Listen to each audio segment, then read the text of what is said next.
All right.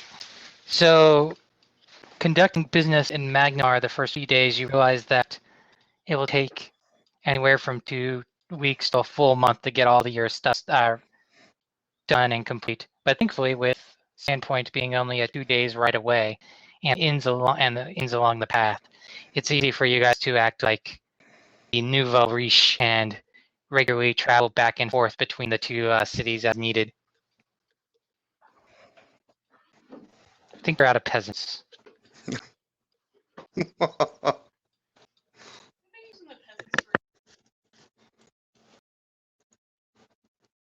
Hillary asked if you were redshirting the peasants.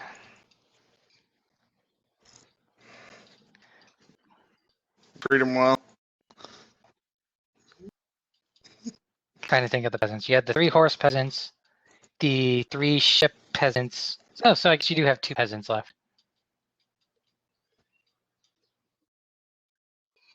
Did you see the changes that I made as well? I kind of did them late. I did them like 30 minutes ago.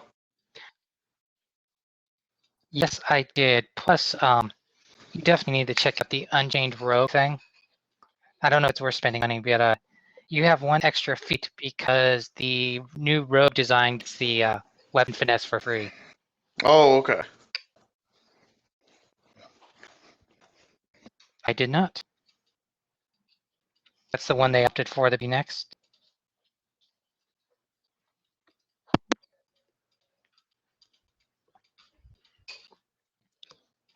Talon, were you buying anything?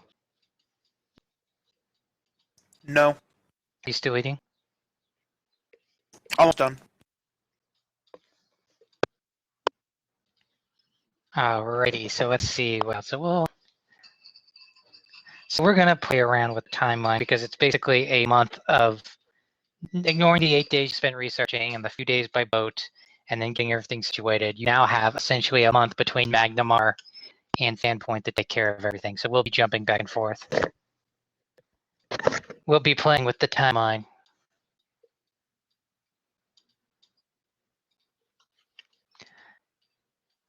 So with your now thing being a keen rapier, I recommend, and with all the bonuses and all the other stuff that rogues now get, I seriously recommend taking one of your feats as outflank, then teaming up with what's his face, Johnny. Okay. I'm cool with that.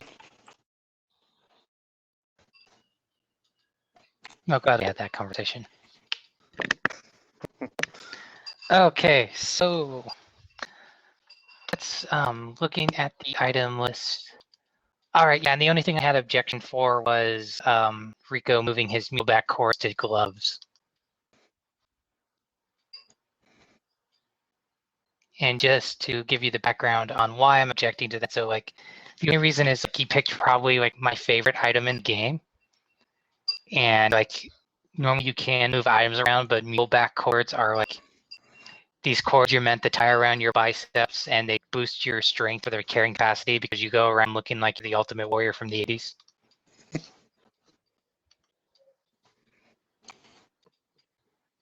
Okay.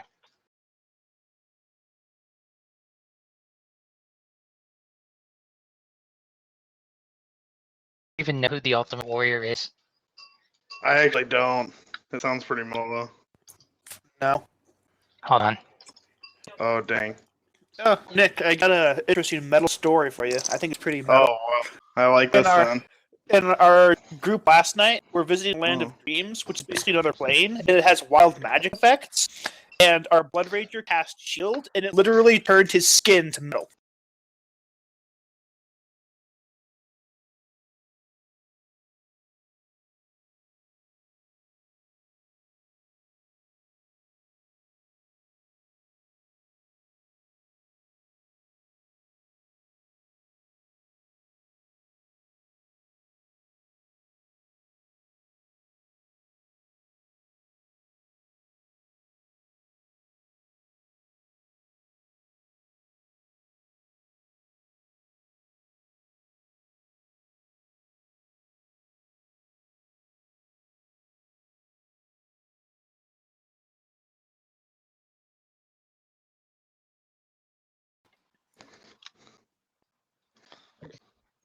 You know, like when pro wrestlers used to tie those things around their biceps, which you guys don't remember because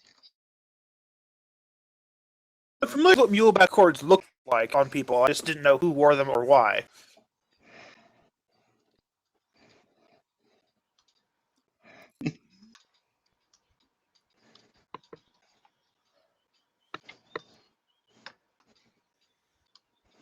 yeah, Mike and I went to a pro wrestling thing once, and we know absolutely jack shit about pro wrestling, as evidenced by the fact that everyone we chose to root for lost. Like every single one of them. So clearly, we don't understand how it works.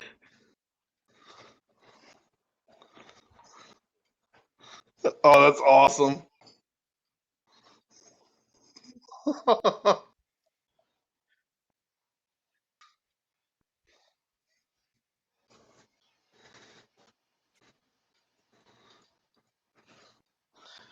I bet that would So be how do you- quite the experience.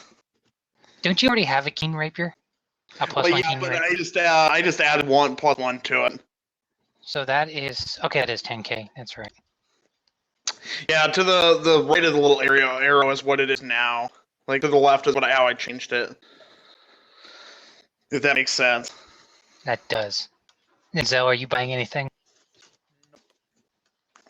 Why would I buy anything? What would I use? Get a lot of gold now.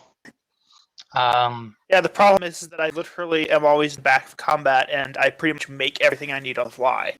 Ring of Dang. protection. I already have better AC than our frontline tanks.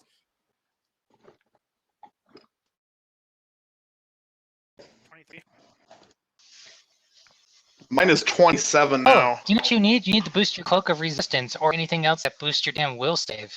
Oh yes, that would be helpful.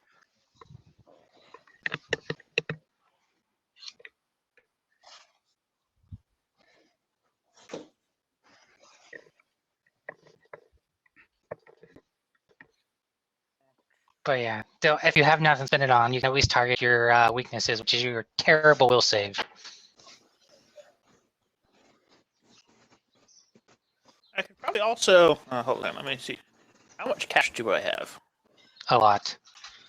Yeah, because I don't buy much. 'Cause everybody else is like, "Oh, you can upgrade all these weapons." And I'm just like, "My weapons upgrade automatically." Hooray for casters!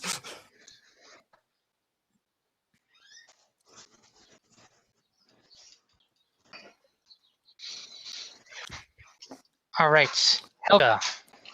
What does a furious greatsword look like?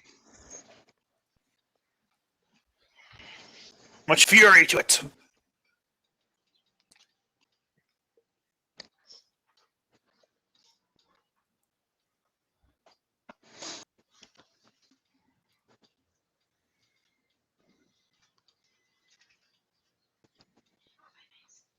That's actually a good idea. Let's see.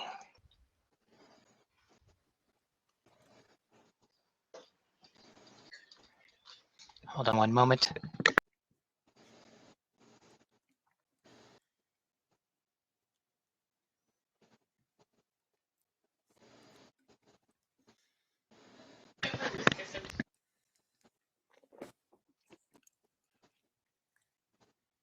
All right, so yes, that does seem appropriate. Let's see if there's any imagery that would be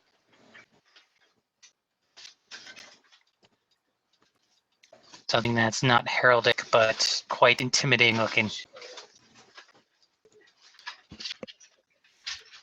So how much does it cost to upgrade something? The difference, as long as it's the same thing.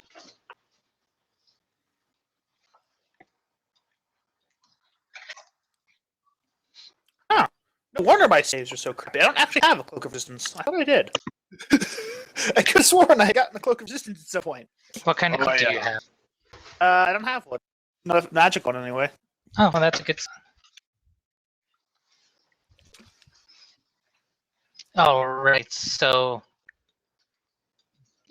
in the city, find as the smiths begin working on your great sword, Helga, as they carve Elfin rune writing down down the blade itself. The pommel is twisted like a pommel itself is twisted like a olfin, like the olfin weaving that you see in the artwork. And with the hilt turned into two furious-looking birds of prey.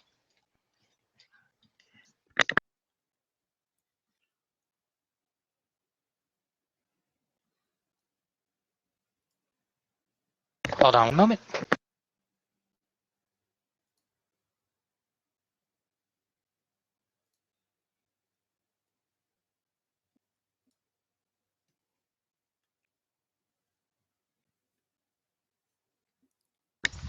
All right.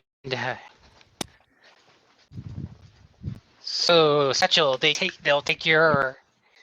It will be 10 days for them to complete the construction on your rapier. But as they do it, the craftsmanship, just like it's putting like almost pure value in it, as the blade is hardened and made more durable, and the hilt is changed out to something that's even more superior balanced and beautiful. Oh man. Let's see, what does a expensive rapier look like?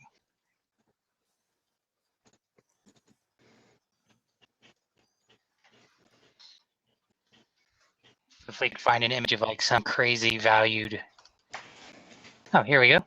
View image, and I'll just screenshot. Just post this in. All right. Third link post. I'm posting links on what these weapons look like to the right if you haven't seen them. Oh yeah, that's real nice. Yeah, that's satchel style right there. 6-fingered sword. That thing's a little intense, yeah. Yeah.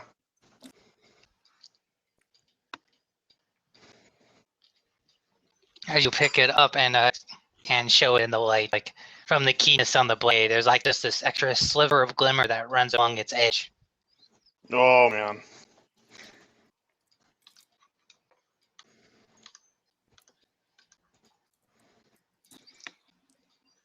Talon, while going around, you find a cloak. It's a cloak. It's nice. It's heavy, keeps the rain off you. It's a cloak. It's a perfect acceptable cloak.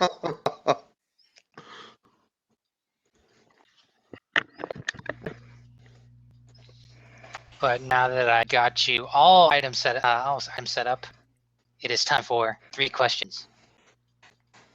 Oh, actually, I found something in my kit I could upgrade. Oh, cool. I could upgrade my headband of vast intelligence from a +2 to a +6. How long will that take?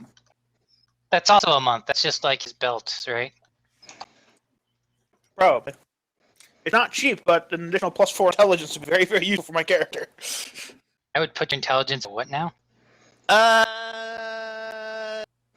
28. Huh.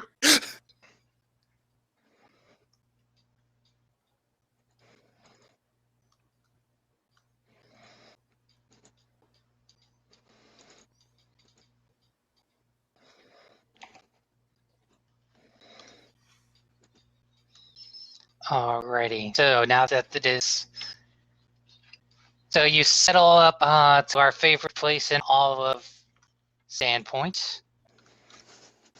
As you return to as on one of your times is spending there, the Rusty Dragon. Woohoo.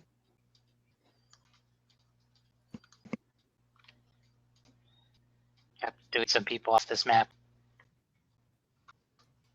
Wait some people off. All right, and as I mentioned previously, there is a cost to acquire your items. Let me turn on some tavern music.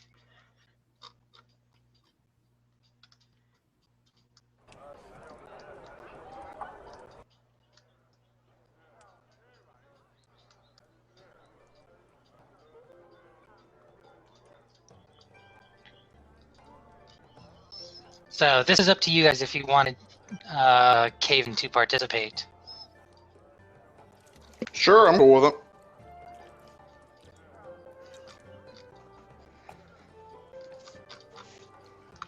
Okay, move Helga down. On the table. There we go. We can wait and sit at a different table. Bring Satchel up to the table. Oh, yeah. There we go. Isn't this cool? Okay, and then let me go grab Caven.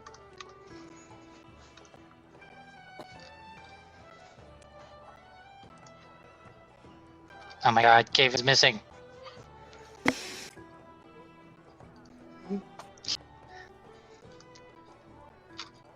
I see him at the bottom of the map, kind of. Oh. Like, below Found him? the... Yeah. Oh yeah, thank you. Perfect. Bring him up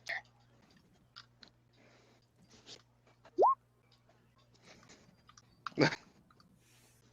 There was poison in the water. Alrighty, so you gather around the table and drinks are brought by Bethana. Oh, there's 2 Helgas on this map. There we go.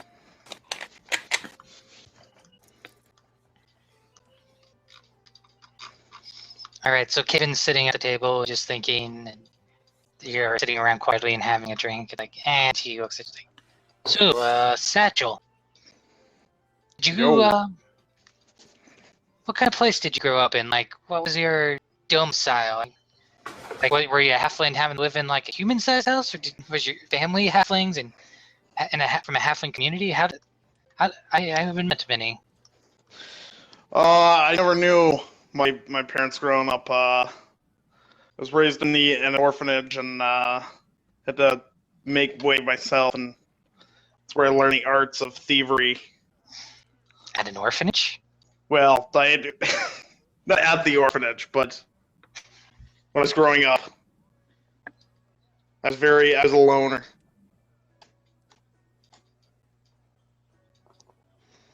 Yeah.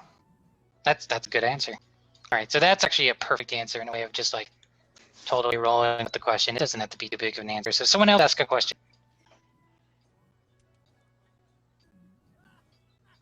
I'm not sure. I know they were murdered. I'm not sure by who or what the reason was. Does that shape your opinions about murdering? I mean, I haven't seen you really. I've seen you steal things, but never murder. Yeah, growing up without anybody or anything, I realized that there's really no reason to murder unless you have to. Thievery is fine, but yeah, I don't believe in just mindlessly killing people. Yeah, I don't mind stealing from you, but I don't really want to kill you unless I have to.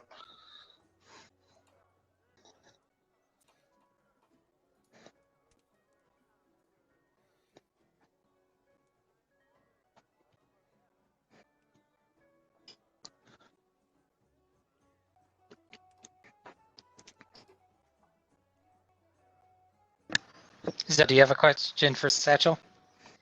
I have a question for Satchel. To get your headband. What, did he steal it from me or something? I have to ask him a question. Didn't you see him? Did you not read the post I made on Roll20?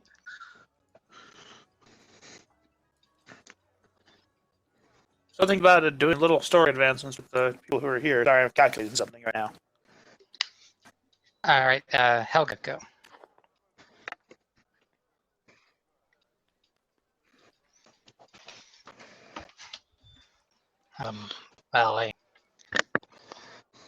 Well, I wasn't hoping to really talk about that, but I was never a good kid,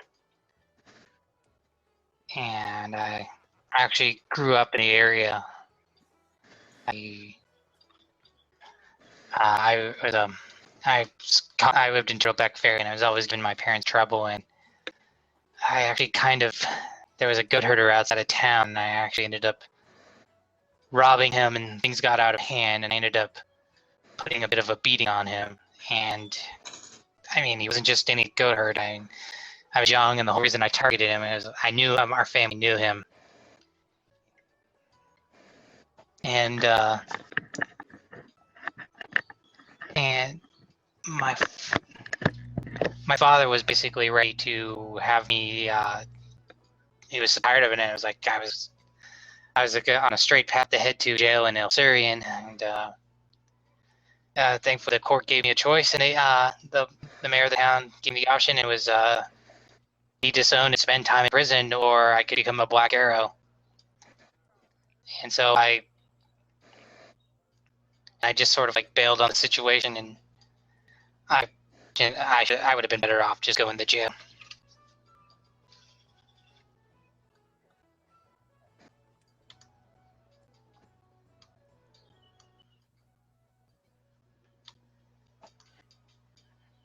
It's not worth the cost, I assure you.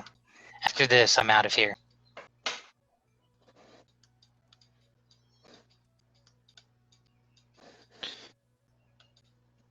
You and I aren't so different. If I would have got caught, I'm sure I would have suffered the same fate.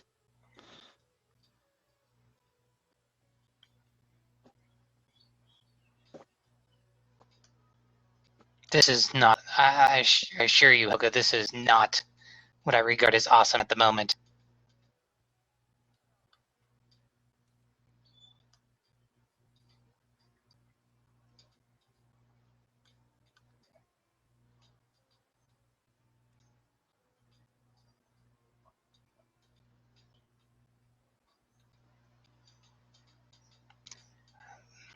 Actually surviving.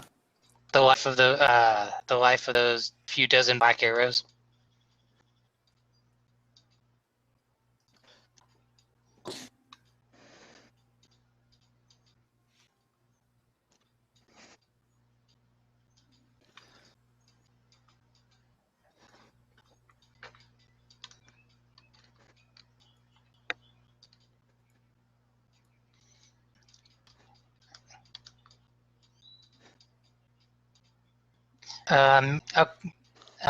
Zell, it was the post I made May 13th. There is one additional price for new gear.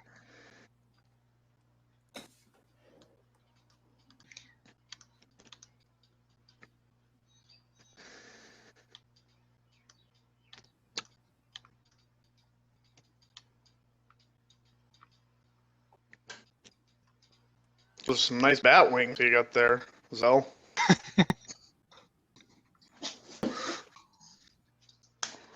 Yeah, I like them. I just want you to pick me up and fly me around. I got something even better for you.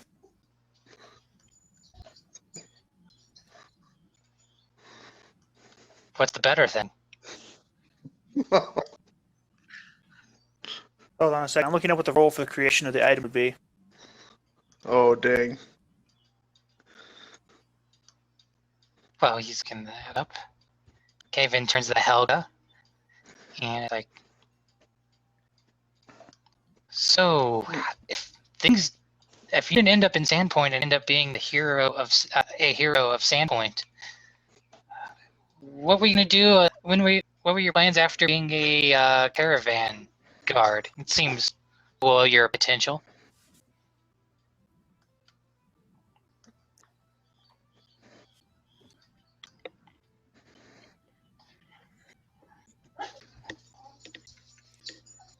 You like ships?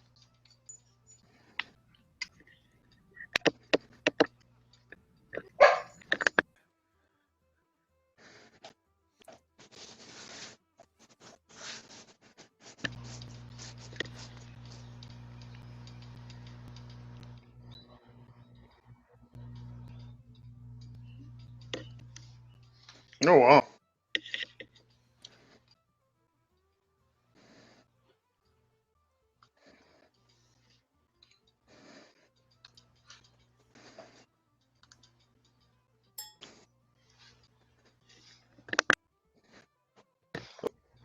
How do you feel about goats?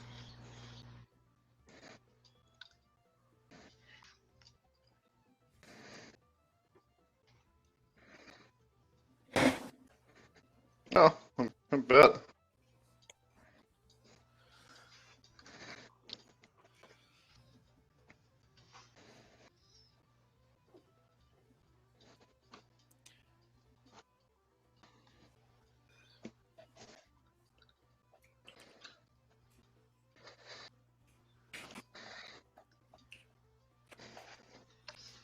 Oh, bummer. Zell, you read the post yet? Yes, I did. Haha. So I'm going to roll. Oh man, I feel like we're gonna die, guys.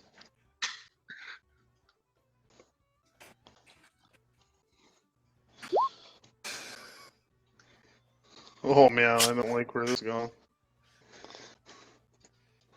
So Zoe reaches into her pouch and Throws pulls a out grenade at me. two small vials. One of which is a clear glass kind of vial, and the other one appears to be some kind of iron-like vial. And she hands it to you. She says, "Drink the one in the glass first, and then drink the one in the iron potion, the one in the iron bottle, and spit it back into it." Oh. One Yeah, of them I don't is know. a I don't know about this. One of them is the one in the iron vial is a potion of invisibility. The one in the glass vial is one of my infusions. It's called a chemical allocation. It allows you to drink any potion indefinitely, simply Are by you drinking allowed to that share first. that one? Yes, yes, I am. I specifically took the discovery that lets me do that. And they Oh don't lose man, I feel like I'm potency gonna until die drunk. over here. Wait, all right, what did you? That's separate from the discovery of. Are you saying it's the same discovery as the one that I want you to share extracts? That's what it is. It's the infusion discovery. So I actually crafted a potion of invisibility. And because that's a third level spell. I don't want to lose my third level spell slots, but I have a ton of second level spell slots I don't use. So I use that to make just a regular infusion chemical allocation that I can whip them up at any time. So Okay, so alchemical allocation you're able to actually share because it's an extract. And yes, you have the ability to share your extracts. yes. So you have 10 minutes of invisibility anytime you want it. Right, so yeah, so you're able to actually are you gonna do it? Am I gonna drink it? So you actually have to drink the first one. Oh man, I don't know, man. I feel like I might die right here. All right, I'll do it. Alright, you drink the first one. As you go down, you feel like it cuts your mouth and your intestine and your esophagus going down like it's almost gooey. It's ever had Pepto-Bismol? All right, yeah. Alright. So then you have the other one, which is what did you just was the vial glass you said, or steel? Glass for that one. You have a 1 ounce glass vial, like a standard potion of invisibility. Okay. Well, now Zal, give him your instructions. It's to drink the alchemical allocation first, drink the Okay. potion of invisibility, and then spit the potion of invisibility's liquid back into the vial. So I don't. Okay. Just swallow it. Kevin's like, don't swallow it. All right. I'll hold it in my mouth for a second, I guess. And... As you put the potion in your mouth, you actually, through the absorbing material in the of like effectively the Pepto-Bismol layer, you feel its magical properties absorb, and you see your skin turn translucent as you fade into invisibility. Oh, cool! You didn't poison me. I don't think. Next part, I keel over dead, and you guys can't even find me.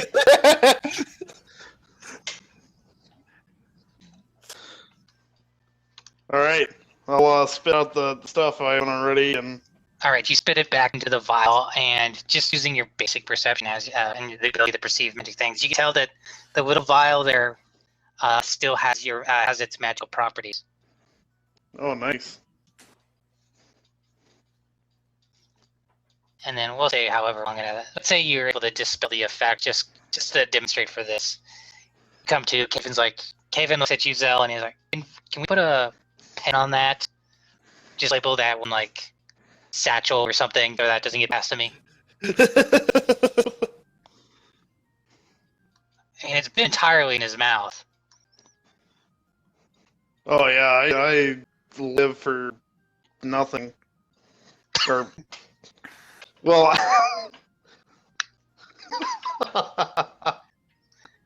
live for the moment.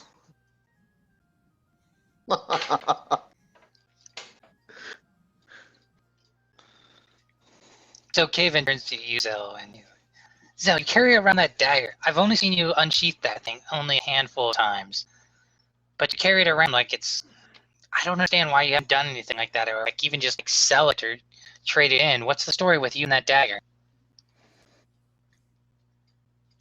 Well, let's put it this way. Zell reaches into another pouch and pulls out a number of basically her bomb casings. She pulls out and notices there's here. Count. How many bomb casings do you count? 19. Yeah. You see, these things are pretty much how I kill things for the most part. But you'll notice there's only 19 of them in this pouch. He puts them back into the pouch along with the rest of her bomb-making components. You see, after I make about 19 of them, I can't really recall how to make them anymore. Don't really know why. It's just sort of an alchemy thing. Much like how wizards can't recall spells after they've cast them. So, what happens when I run out of bombs? This, she pulls out her +1 returning dagger, is my backup in case of extreme emergency. Or throws it vaguely, sort of tosses it in Helga's direction, bounds off, returns her hand for annoying party members. How far can you throw that thing? Hold on, let me check how far can I throw my dagger. About 50, let's see here. Well, my range increments go up to 50 feet. I don't know what the actual maximum is. How does your range increment go up to 50 feet? That's just what the software does. Hold on. I don't know what the actual max range on a dagger is. It's 10 range increments, so 100 feet, right? Or are thrown weapons different?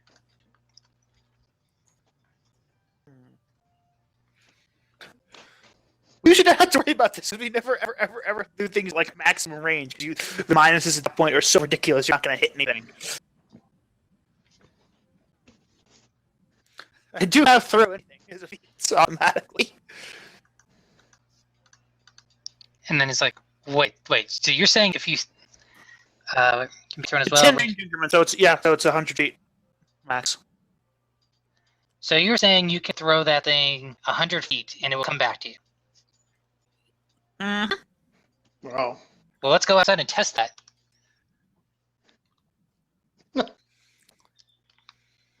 Essentially, as long as I'm still standing in the spot where I threw from. Come on out here, Zell. All right.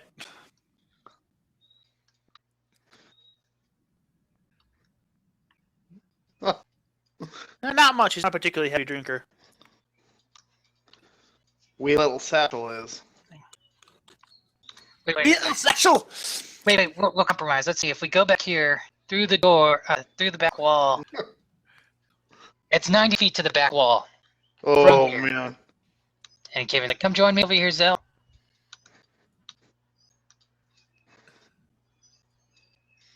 Everyone, get out of the way. And then, I'm gonna go over here and watch. Amigo, Shadow goes outside. Or it steps out the side. Does it? What happens if it gets stuck? Does it get stuck? Nope. It's magic. It will return to just before thrower's next turn. But it returns to the spot where I threw it from, so I can't throw it and then move. Okay, try and get the stick into that back wall. Oh, wow. Okay. Do I need to roll something? Yes, you need to make attack roll. Let's see here.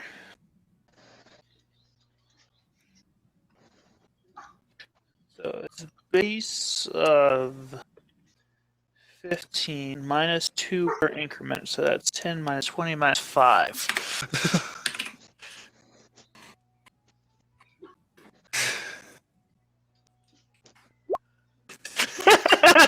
Alright. The attack almost like hits you throw with the thing, almost strikes Patron. It goes flying, and it what did you roll? Your base roll was an 8. And Yep. it hits, and it's hitting the wall. Okay, first of all, this is not a throwing dagger. It's a dagger, so it has a foot-long blade. So you see Zell pull it out. It's a foot from the top of her hand, a full foot with Oh, the palm, and then there's like a 6-inch pommel. Throws the blade. It has none of the grace of a throwing dagger. It's not even bound. It's not in balance for that. It goes fine. The hilt actually smacks against the back of the wall, and there's a loud thud. And it begins to slow the fall because it didn't latch on. And about 2 feet off the ground, it just picks up speed, spinning motion, and just speeds right back to Zell's hand across the way, and flies right back like a boomerang. And he's like, catch it! Whap! But however it works, whether it's faster, it slows down at the last minute, and it just sort of at the last second glides into her hand. Oh, that's pretty cool. Patrons turn to you and begin clapping. Yay!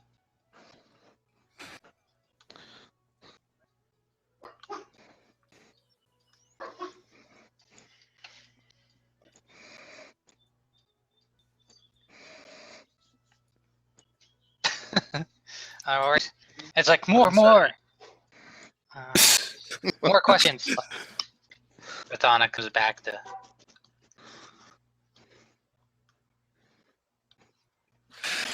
I just happen to be looking for a job, and they happen to be hiring people for what are effectively just sort of temporary positions to do some stuff.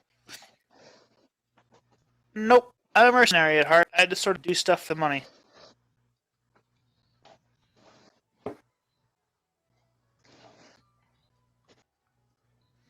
Right. While you guys I just want to see this. While you guys are having this conversation, Bathon goes about the bar cleaning.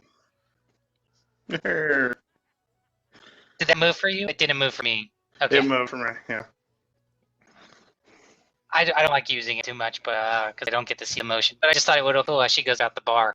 So he probably went about the bar at lightning speed. Zoom! How good are we? Alright, I'm going to see how many waypoints I can put in.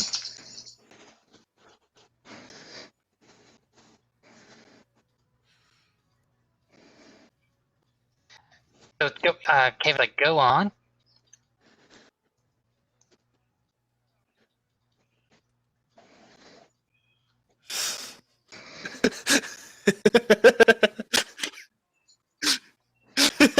Sorry, that's just way too much.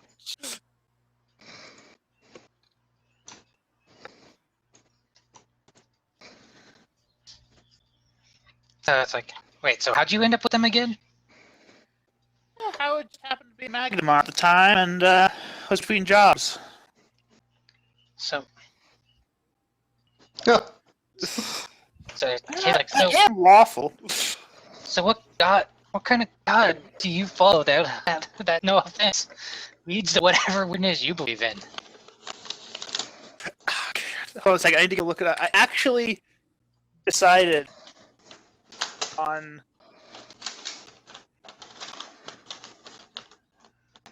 Because we are in the official Pathfinder Galarian setting, right? Yep.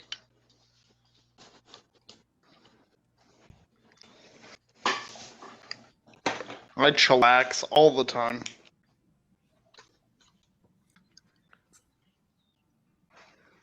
We'll leave out the specifics about nationality, but religion's fair game. Yes, that is basically the closest I come to worshiping anything, is following Asmodeus and his love of contracts. It's important for a mercenary to make contracts, you know?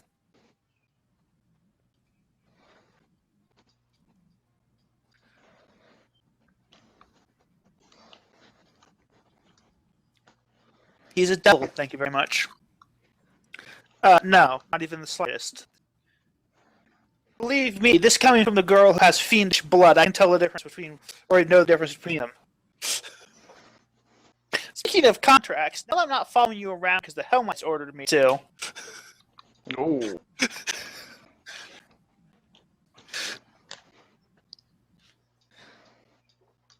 That is not enough for the kinds of life-risking things you guys undertake on a daily basis. Yay. You have a very strange definition of fun.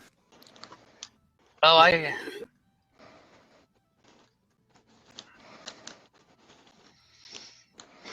and then Caden's like, well, you know the story about the Lamia, right? You need to cut back on the drinking. What now? It's Oh, wine. you hear more wine, and Miko's like, come in. So it comes over here.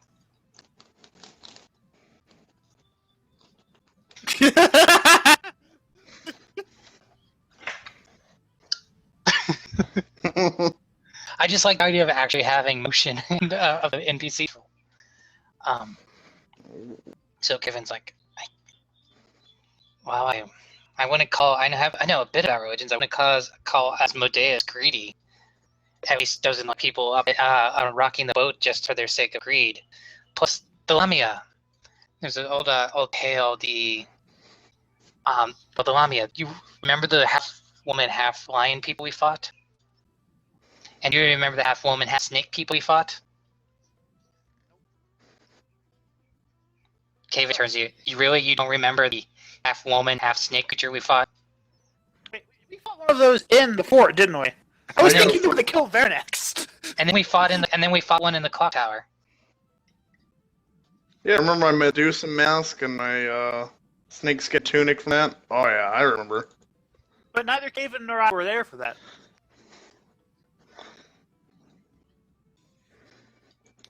So Kevin only really remembers the snake lady in the fort, yeah. Yeah. He felt his death. It was pretty metal.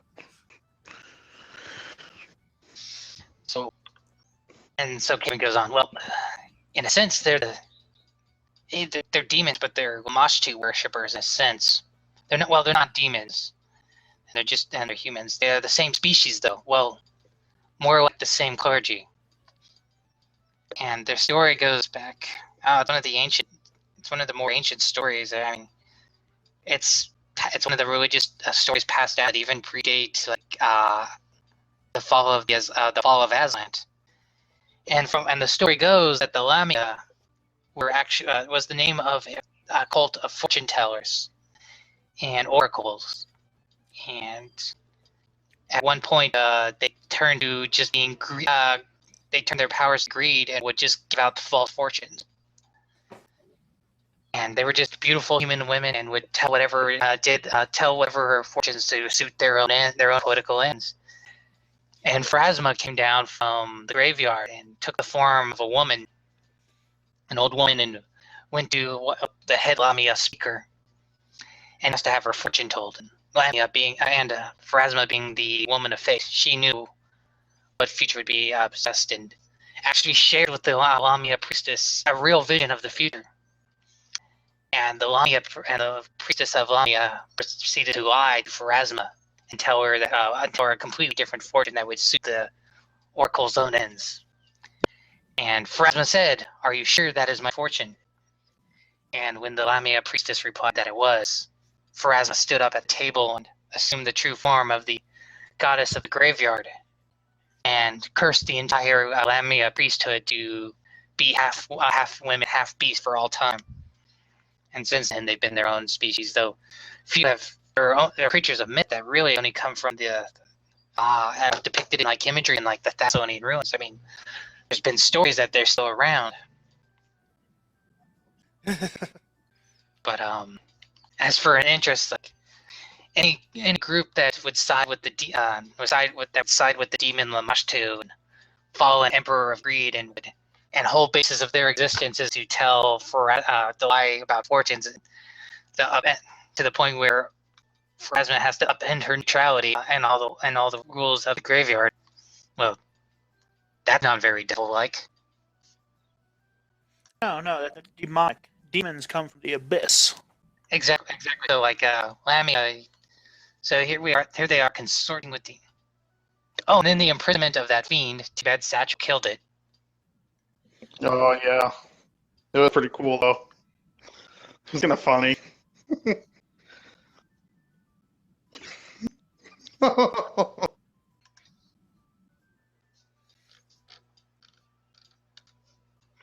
He's like, I imagine that. I imagine there's something to this. There's quite more abyssal things to be left encountered.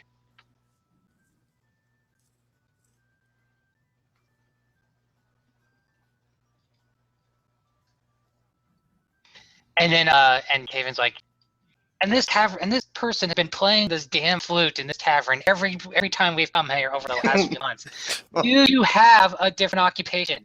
Do you play at any other establishment? And then the music stops. Are you getting sick of the music, Jim?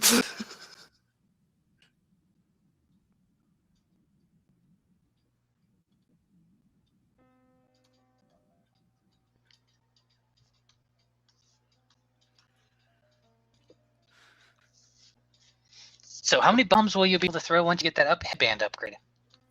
I don't know if that actually affects that. Oh, it doesn't? Well, what does it boost for that then? It's the damage. I add my intelligence modifier to damage.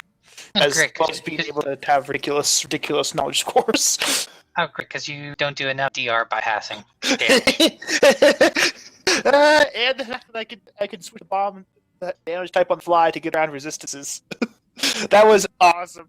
I had to admit when it's like, no, they're red dragons. It's not going to frost bomb. All right, so doing the math, I guess Zell owes people 3 questions. If she wants the headband of best intelligence. Yep.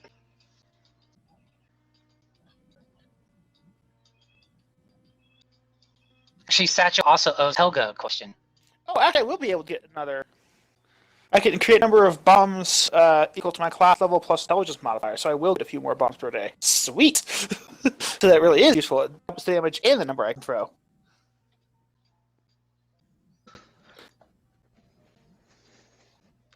And then next week, you'll have to ask, each of you will have to have 2 questions for the other guys.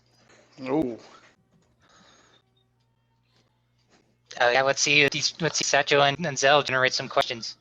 All right, Helga. What is your end goal here? When do you want to call it quits? Right on. Oh, that's your goal, isn't that? If I recall correctly, isn't that some kind of tribal ritual for becoming like chieftain, chiefess? Okay.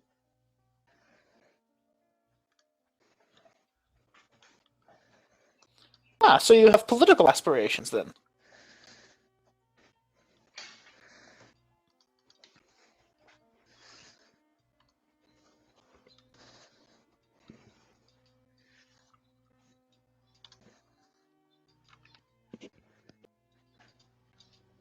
Why were you offered such freedom?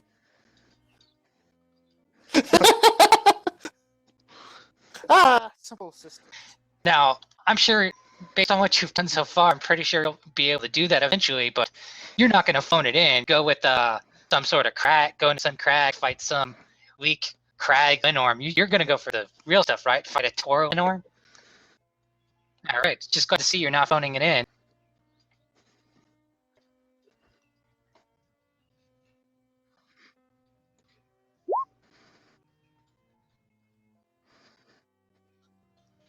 I'm sharing this 2 specific ones.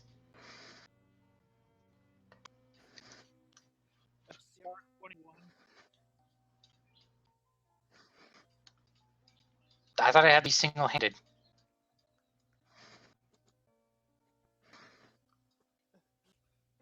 For all the leaders of the epic level. Well, they probably phoned it in on one of the crag Lenorms.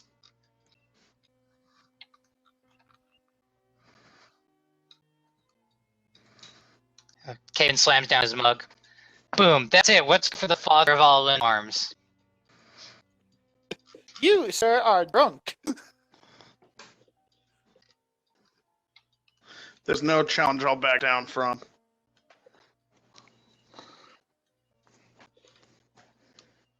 All right, so Zell owes 2 people a question.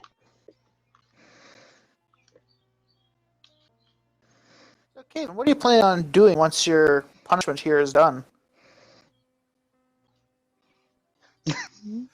Yeah, but I wouldn't want to serve you, of all people, time and all eternity.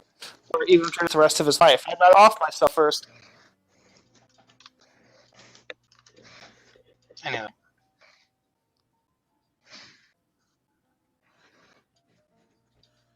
I don't know, sedentary life is pretty nice. I've had that on occasion during my mercenary life, so...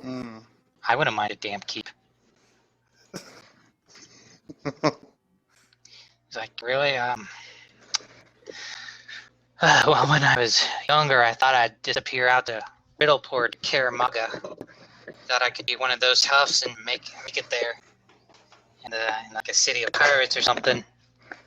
Now I've been just thinking about it. After this is all over, I just kind of want to disappear. I considered going to Windsong Abbey after this, but I couldn't be a monk. That's too much. I'm just looking for the right amount of bustle with like enough around the right crowd to keep me honest. I don't know. Maybe travel down the Andor.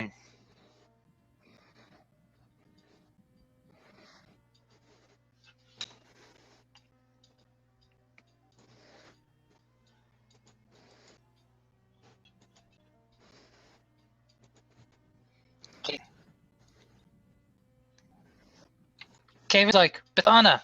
And she's like, oh, come in. Like, so what's the deal with this piano? I mean, it's for something an expensive different. thing to be in a bar, right? I mean, it just seems sort of out of place. Don't like that music, do you? And then it's like, I mean, isn't this town normally bustling? It was recently attacked by giants.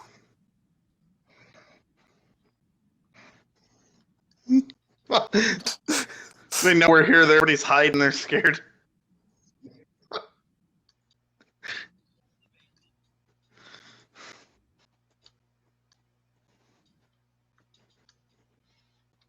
What else? Does anyone sing around here? It's like, well, we can get Amika to sing. It's like, okay.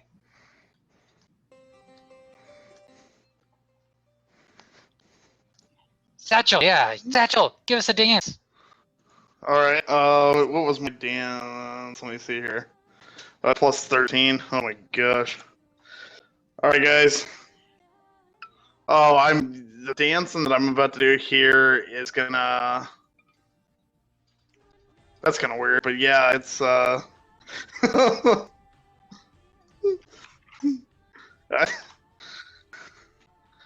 just gonna. Where do I want to do this at? I'm gonna be like right over here. All right, Satchel, waypoint dance. Oh my gosh. Wait, how do I waypoint? Spacebar. You hold down, you pick up your icon, you click on your icon, and you hit spacebar to like put in the waypoints, and you can put in multiple ones. I don't know if I'm doing this right. No, you're not. So like, if you pick it up, and from the square you're on, hit spacebar. Then move it to a different square while still holding it, hit spacebar again, and it'll set waypoints. Oh, okay, I'm getting it.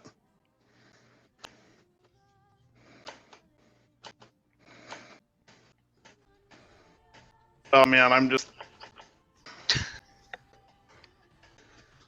Oh, this is gonna be nuts, guys.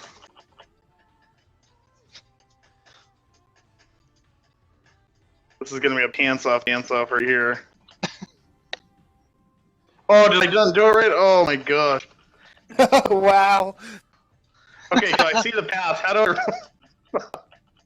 That's pretty awesome, actually. Oh, can you guys see it? Yep, Yeah. we're seeing you move. Oh, Watch okay. me dance.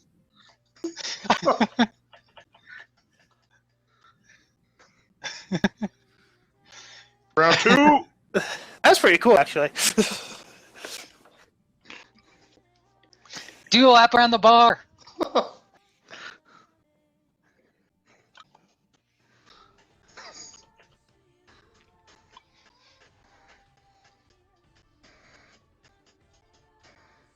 Oh man, I'm parched.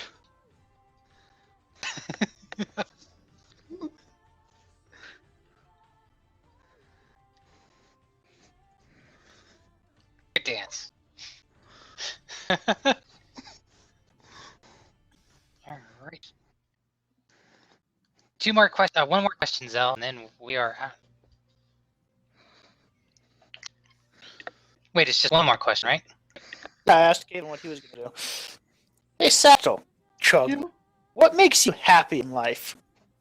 Oh man, the funny thing boy, in life. Women, booze, and glory.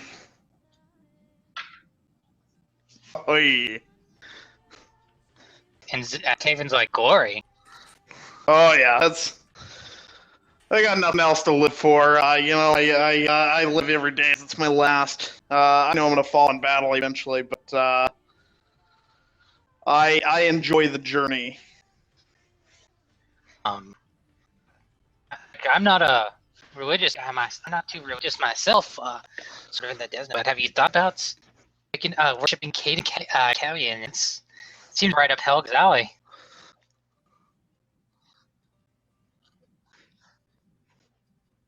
Yeah. Right on.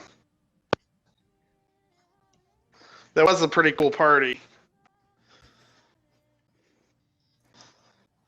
Yeah. I keep my mind open. Try anything at least twice. Oh, yeah.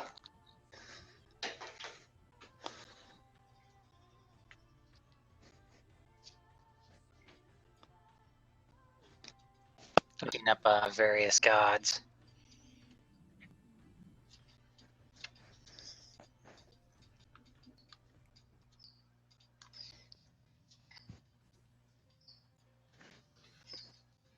I'm thinking about various gods. You don't really sorry about that, but you don't exactly lend yourself to goodness.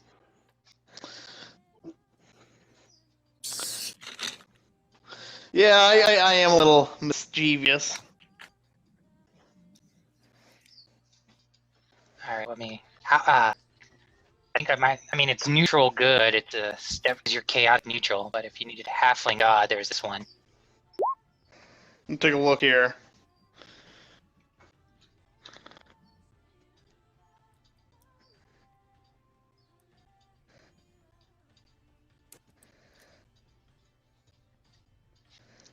Chaldira Zuzaristan is a close friend of Disna and revered as a god in halfling society.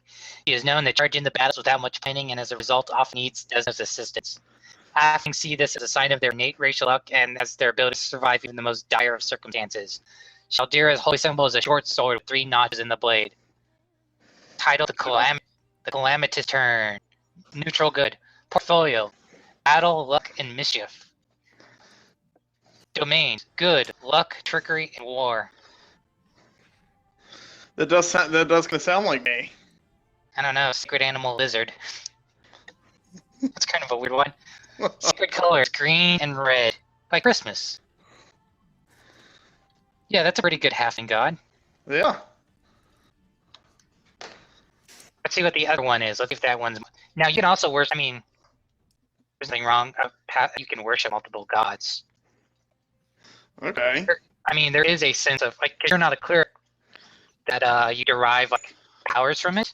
So you can worship a pantheon or anything. Let's see who the evil halfling god is. Chaotic evil. Thamir, the halfling god of greed and opportunity, and is most revered by cut persons, assassins, and mistreated halflings. Halflings often associate him with Norgabur, be it as a friend, minion, or slave. His last name matches the last name of the Primarch of Absalon and has already been changed in the past to match with the city's leader. A black dagger with a white circle on the blade is Thamir's holy symbol. Titles: the Silent Blade. Portfolio: greed and opportunity. Domain: chaos, evil, and trickery. It sounds like halfling gods are tailor-made for you to capture your duality. Exactly. So next time you are stuck doing some halfling worship, horror queen. Wait, what? Oh, there's a whole thing. The horror queens are a group of 4 unique female devils who have managed to distinguish themselves in hell. Oh, awesome names. Ardad Lily, the End of Innocence. Dolores, the Lady of Pain. Ilsith, the Arenas Queen. Mathala, the Dowager of Illusions. Oh, that's pretty awesome. Oh, sorry, I got kind of distracted. Okay, yeah. So, as the opportunity arises, maybe your character might call out to Thamir or Chaldira. Because kind of one's neutral good, the other is chaotic evil, which kind of splits your alignment.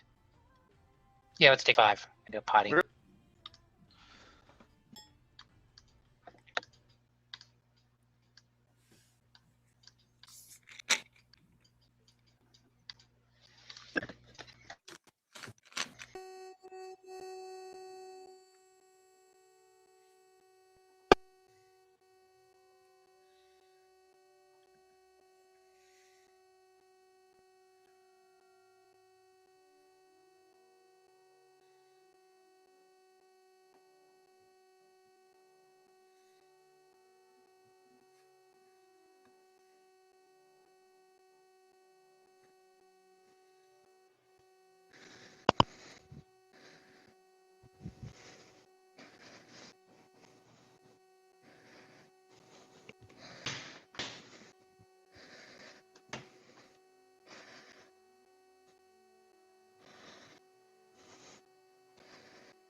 Alrighty.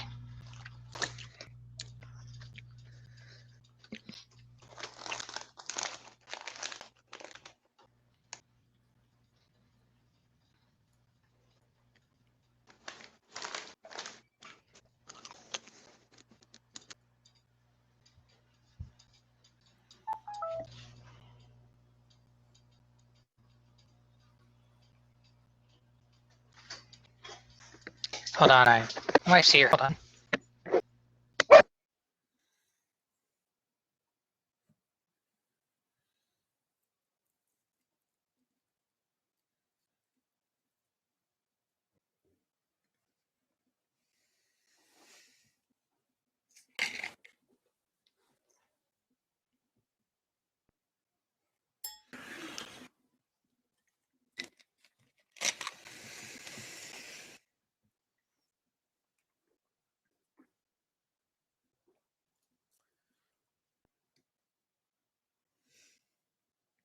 Pretty good. I think I passed everything.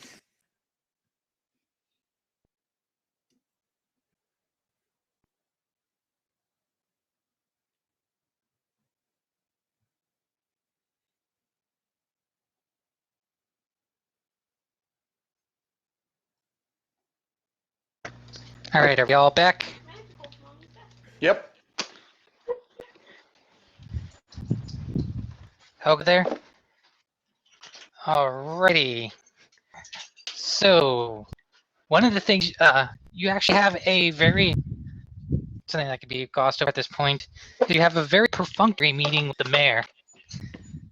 Well, it's perfunctory in the sense that before she had things to report about like activity or any of the going-ons like that, but her father Xantis and the sheriff Hemlock have no news to report.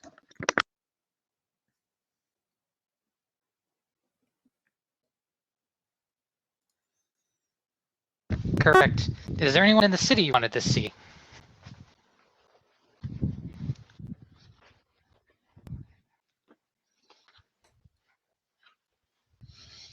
Alrighty. So, you go to Brodert's Queen's house. Good. Yes, Brodert is his name, the old sage. And at Brodert's house, he when you get there, he shuffles you three on in. He's like, "Come on! I'm so excited to hear from you. Rico came by and he let me know about the that the old light was a destructive weapon. I knew it. I knew it all along."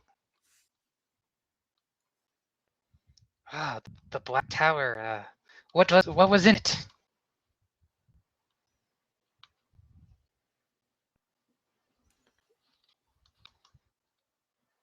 Oh, it's like that's quite terrifying. I'm glad to see you've all made it alive.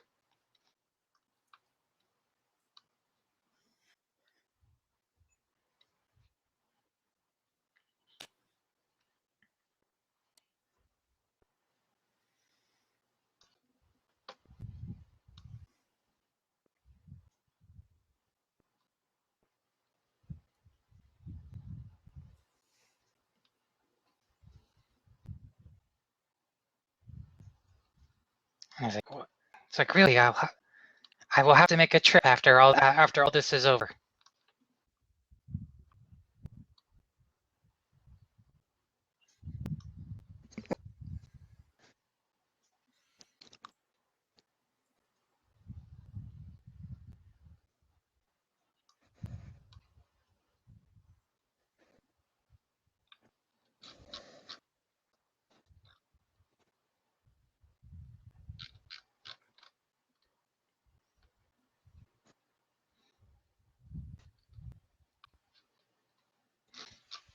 And he's like, Zin shall ask. You know that is quite a mythical city.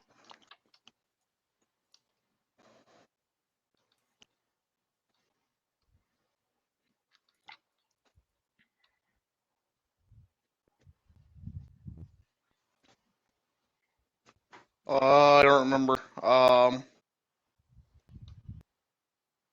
And he's coming back.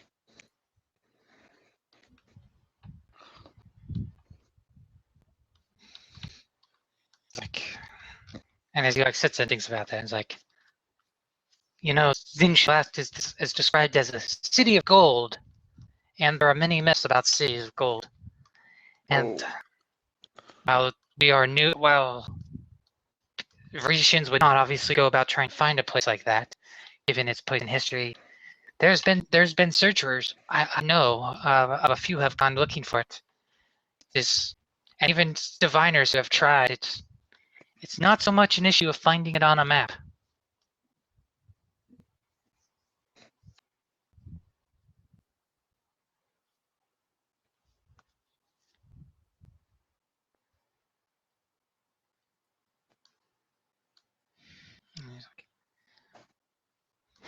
I just know if it'd be possible to,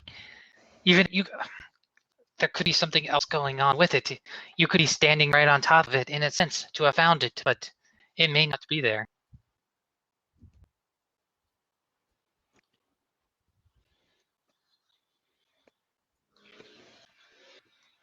It's like, yes, I will, and he gets out some paper and begins writing letters. It's like, I'm not the only scholar in this land of Varisha. In this land of Varisha.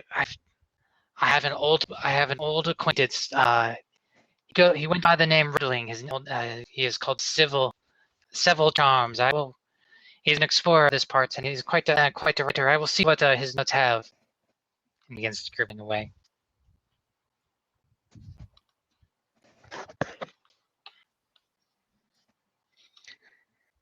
Oh, right. That. So Rico's running about, doing all the stuff that he's been working on. He has his own thing. I will, and he'll be planning some stuff. Oh, someone drew a smiley face in the water. It wasn't me. Satchel, you receive a letter in Varetian, in the Varetian language, handed to you by a Sarni thug as you're going about. Oh yeah, it is my buddies. This is in some passing throughout the day, requesting that you meet him in at all places, Sarnetti Manor. All right, I'll pay him a visit. You know what? Actually, we'll change we'll have switch the location. Sarnetti Mill. At night, number 32.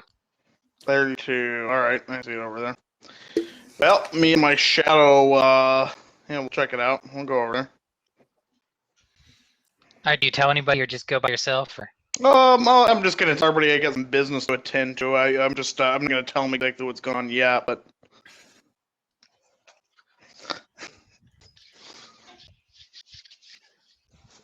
All right. So for that, this will be only between Satchel and the NPCs. This is private information.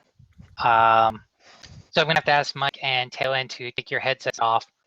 But watch out for messages in the Roll20 chat, because I'll say headphones on when it's ready.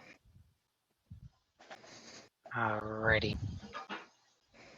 And yeah, just put on a mute icon and when your headset's off, and that way, and then when you come back, turn off the mute icon. Okay. Cool. All right. So Satchel, late at night, one of the days while you guys are going about waiting on your items to be completed in Magnamar, after the mill, as it has instructed in the letter, it says to meet the man at Sarnetti Mill, and this is. So it's, you go inside. You go inside. It's unlocked, and you see the bags of flour and grain that gets milled here, and this is clearly one of the mills that Jubril left. This is the only mill left in town after, for the letters you remember previously, Jubril set on fire for Scarnetti. Oh, okay, yeah. And you go in there and you see Jubril is there, and the place is cast in the shadows. And as you go in, Jubril gives out a greeting in Varetian, or a message, speaks in Varetian, a phrase,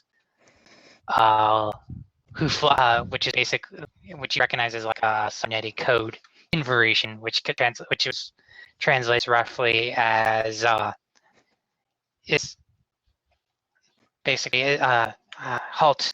Is it a falcon or a peacock?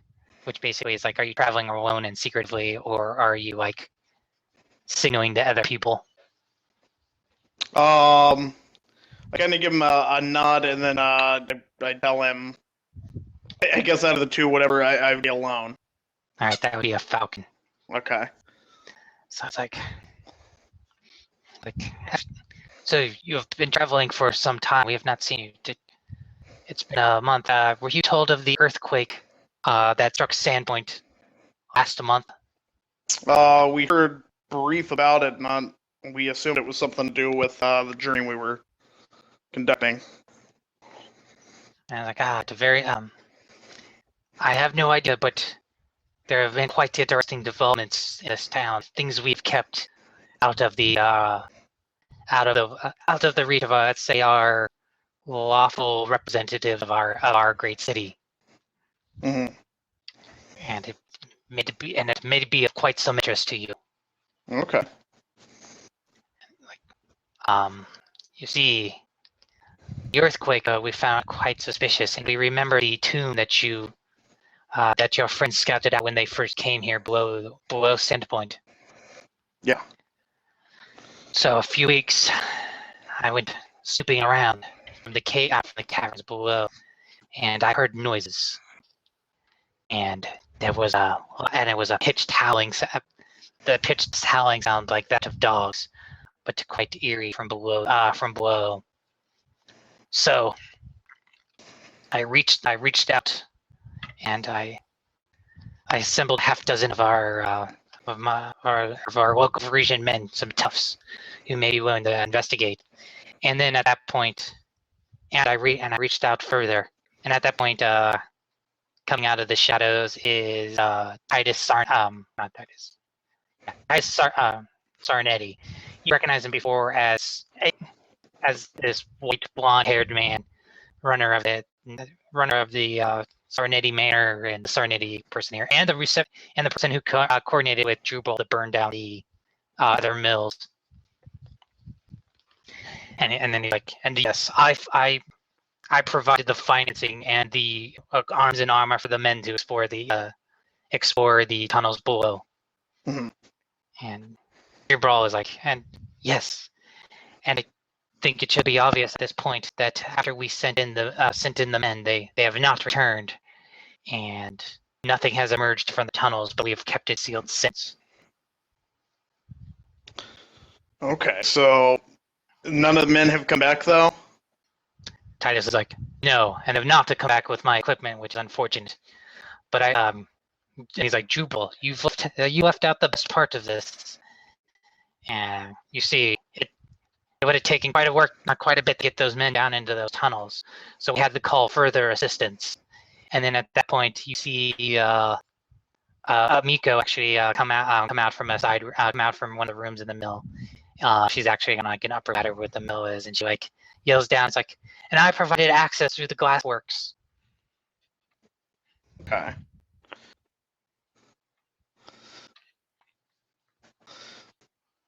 So. And Jubal's like, yes, from what we were able to figure out, the earthquake provided a new opening to a deeper level below Sandpoint. We've been keeping it secret as our operation and the goal of recovering whatever might be of value down there first before, he's like, frankly, you adventurers and tomb robbers got a hold of it first. Okay. Well, yeah, it sounds like this is something we need to investigate. And Miko descends from like the second level of the mill and comes down in front of you, and she's like, and Satchel's, I mean, I provided the key to the access to the tunnel below the glassworks. As I was hoping this would be quite a profitable operation. And after the death of my father by the goblins and his impropriety, it would not be good for the nobility of this town if it was to be revealed that the Lonjuku family is still involved in this activity. Absolutely.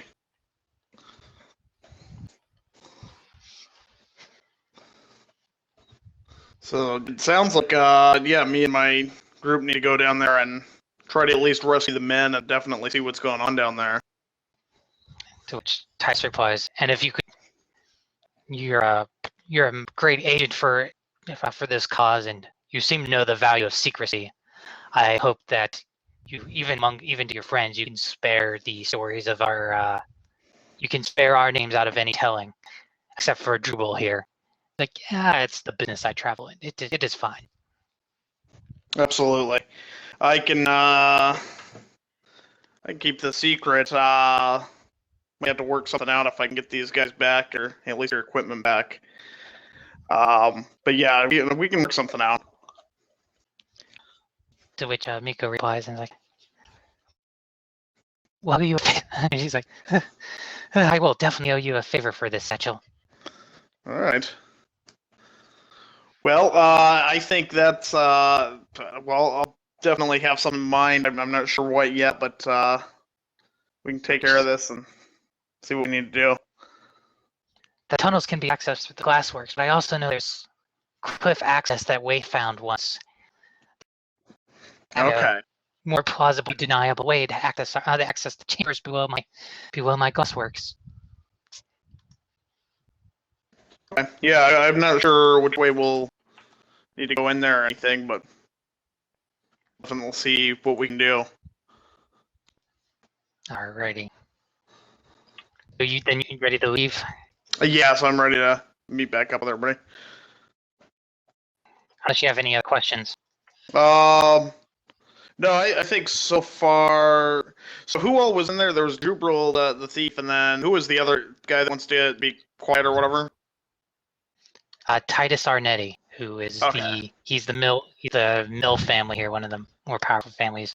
Also the one responsible for like the burning down. Was that? He doesn't want to be involved in this. He wants to be his name kept secret. Yes. Okay. Well, no, and well, they all do. Miko definitely wants her name kept secret. Okay. That's like the most important name to keep out of this. Okay. So I just want to know what I can't. Okay. Okay. Yeah, I think I'm ready to meet back up with everybody. All right. Message.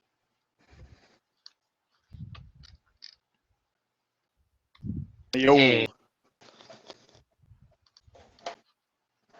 How you doing?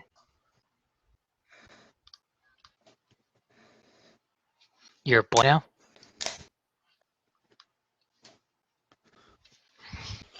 Alrighty.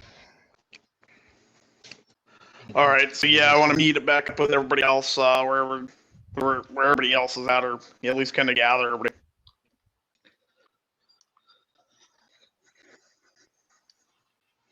Oh yeah.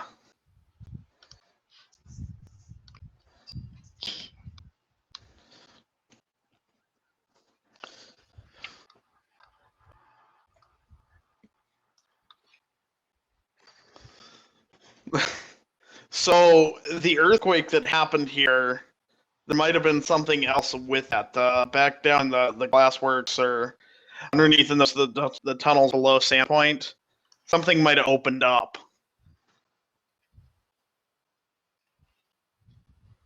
Yeah, so there's something. There's been reports of something down there. There's like wolf-like creatures or something that was howling, and I have reason to believe that some mercenaries kind of went down there to see what was going on, and none of them have returned. My buddy Jubril. They once the earthquake happened, they thought something suspicious might be going on. Deceived you? Yeah.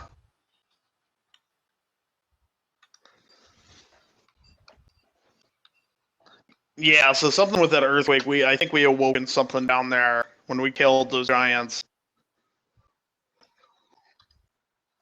Yeah, so I think we probably we're gonna need to check that out or whatever and see what we can do.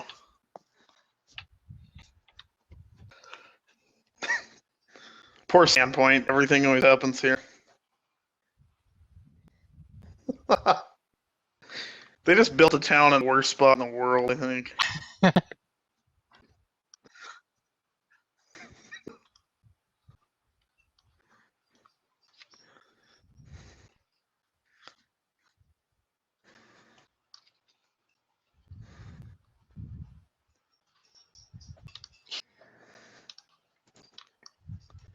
Alrighty.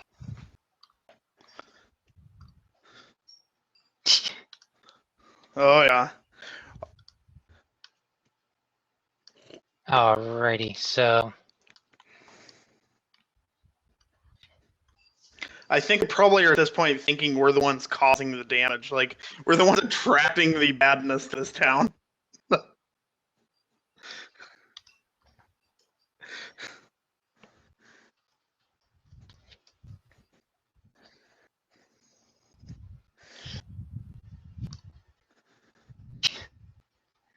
alrighty.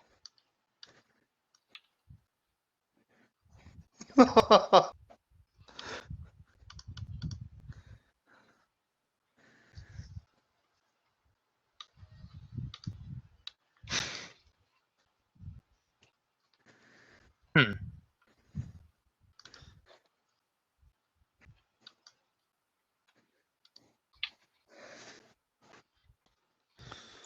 Yeah, so how much longer until all our gear is ready? Because I think we gotta definitely wait for that before we probably oughta venture down.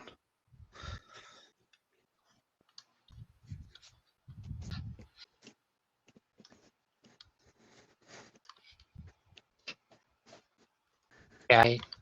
Well, yeah. So it will be. You'll get that stuff up. That's for sure. Okay, cool. Sorry, playing around with something and it does not seem to be working as I would hope. Alrighty. So weird.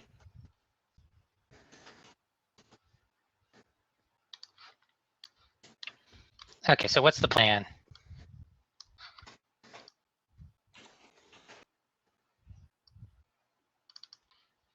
Profit?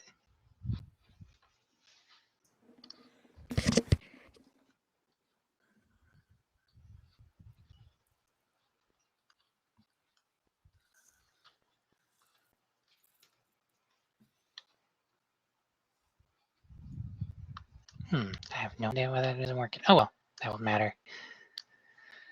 Okay, Dylan?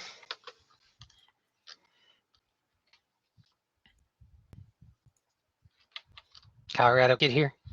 Yeah. Alrighty. Yeah, just thinking real quick. Man, don't know why that isn't working. Trying to set up a torch to work, but it's being a jerk.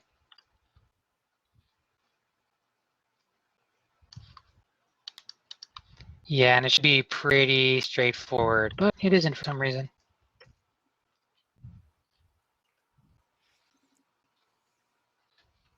Oh, I don't need that light. Okay.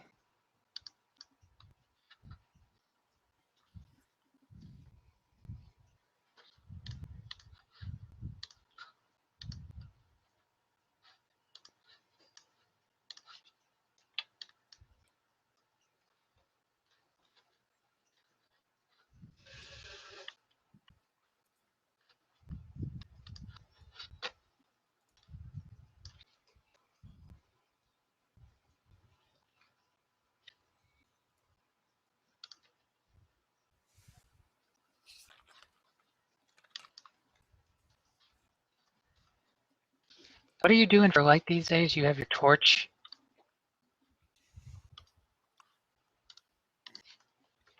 40, 20, 40, 20. Make sure everyone's vision is set.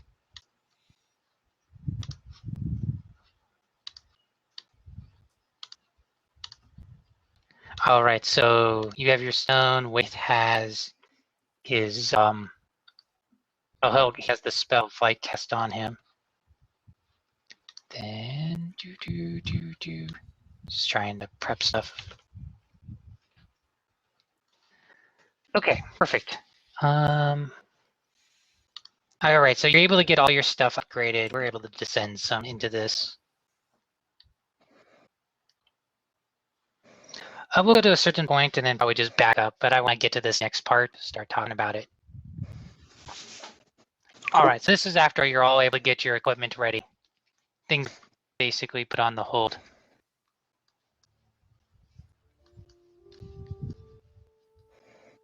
Sorta. So, Yeah, start talking, start playing. This is you guys.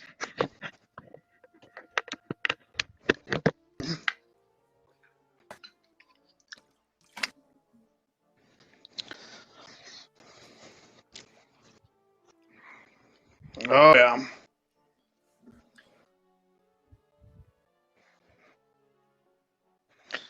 Yeah, this time we definitely did get some good time off, and we actually got some good gear too.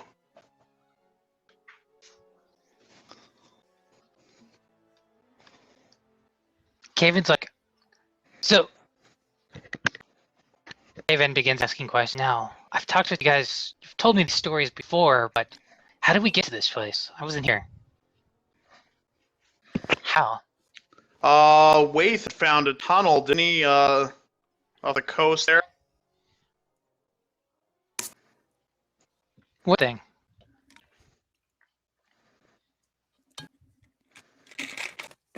Kaven's like, this was like 4 months ago. You don't remember how you got below a thing that led to, like, demonic evil?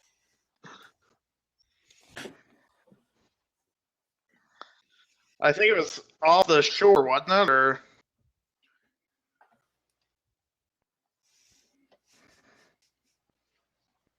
Does Dylan remember?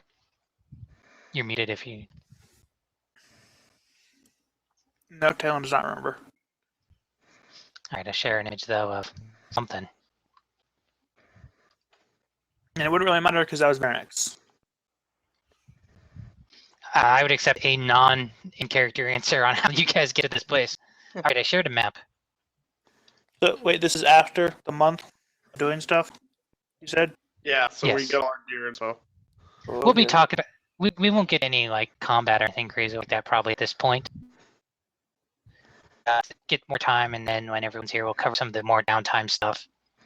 Well, in that case, I'll wait until next week and everyone's here to do my interesting scene, what my new discovery just let me do. Okay. Yeah, there'll definitely be time outside, because only Zach is the only one who shares with some stuff he wanted to do on downtime. I'll provide more downtime notes, what you're able to get done and have more things. But just want to do this part of advancing while we have time. Does anyone remember this place?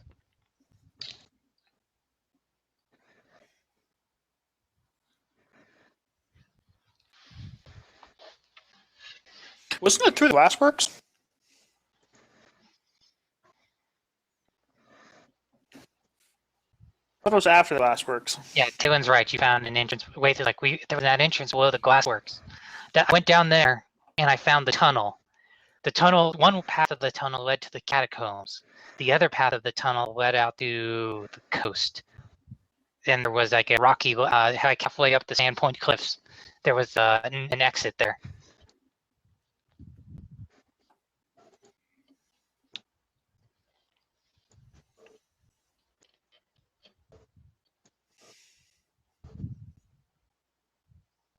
So there was the exit just like off the coast there, or Right, it's way past. If you leave the Sandpoint walls and you walk quite a distance, like 1,000 feet, there's an alternative entrance below. There's also the entrance below the glassworks. yeah, it doesn't matter to me how we get there. I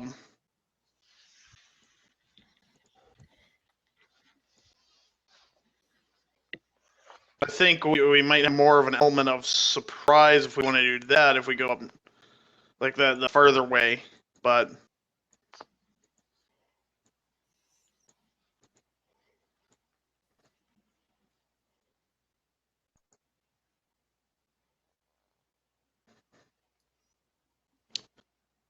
Wait, what was that? You broke up.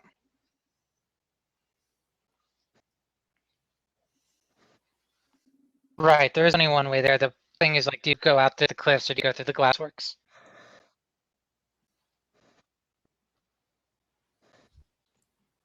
okay.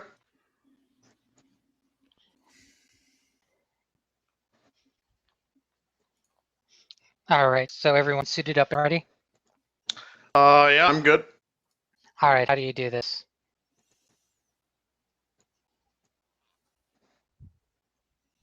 All right, you go to the glassworks, and there's a couple guards out there. You've seen the outside of the glassworks before, and the smoke is piling out, signifying that it is fully engaged at the moment in making stuff.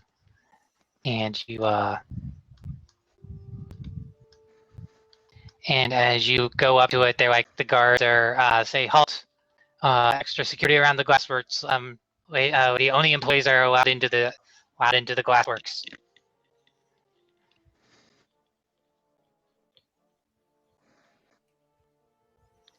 What the lady guard's like, who's Kamiko?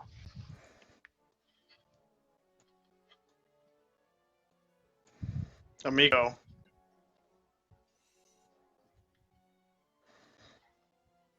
And what the one guard's like, a lot of people know Lady Onjuku. She's famous in this town. You just can't come here and be like, oh, I know Lady Onjuku, and try and get into this establishment. Move along, citizens. Let me try. I guess I can try and bluff past them or something and try and like send them. Or wait, let me see. I don't even know what my bluff is nowadays. Here, wait, let me see here. So my diplomacy is actually better.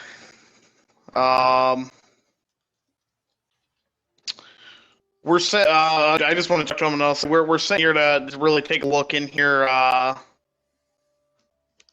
We're just doing some routine maintenance down there, and I want to make sure everything's okay. All right, then you roll a bluff, I guess. Guards. Let's see here.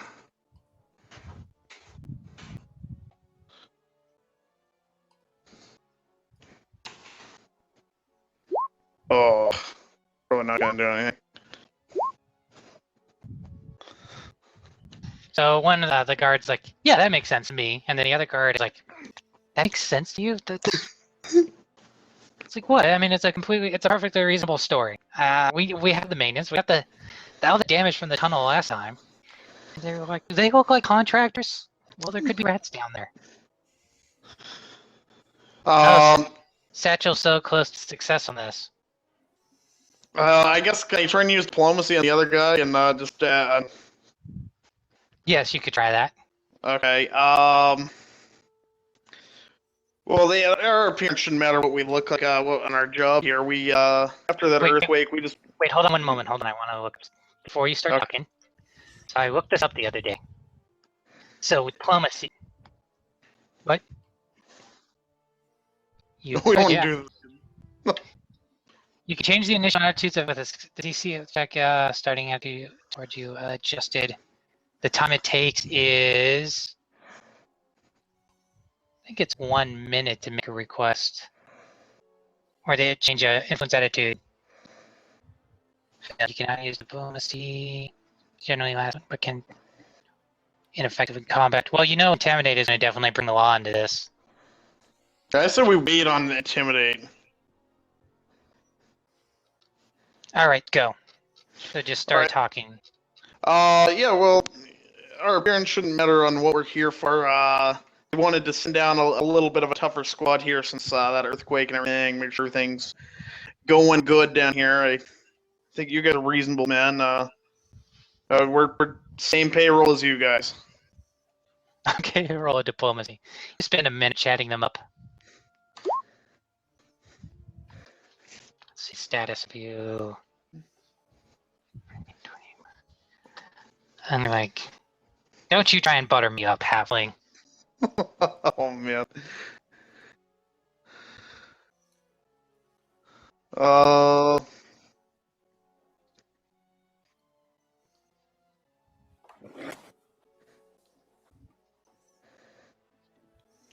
And then they're like, no, we're the guards. Guards just do not leave the place they're guarding to go unguarded while resolving some other issue. That's not how watch duty works. Why are we arguing with you? Move along, citizens.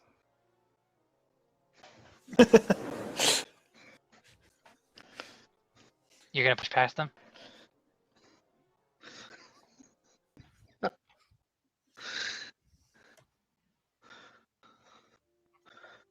I don't know, I'm almost thinking at this point we just leave them alone. We just go the other route. It's a little bit longer, but...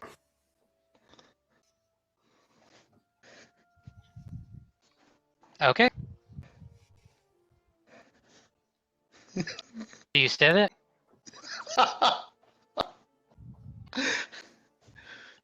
All right. You're gonna start and try and barge past them.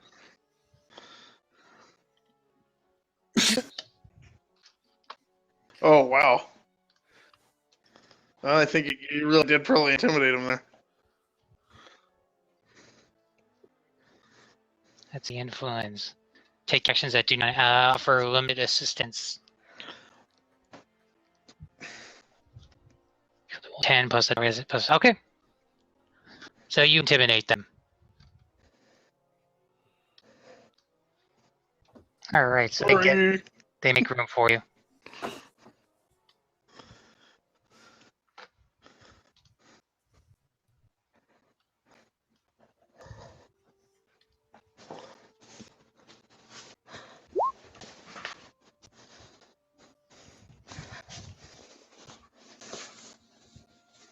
Okay. So if you manage to get down to the glassworks and you find a locked door in the glassworks leading down. Oh yeah, I can do that. Let me see here. What my disabled what? Oh wow. You probably just take 10. Yeah, I definitely gotta. Music's too loud. Hold on.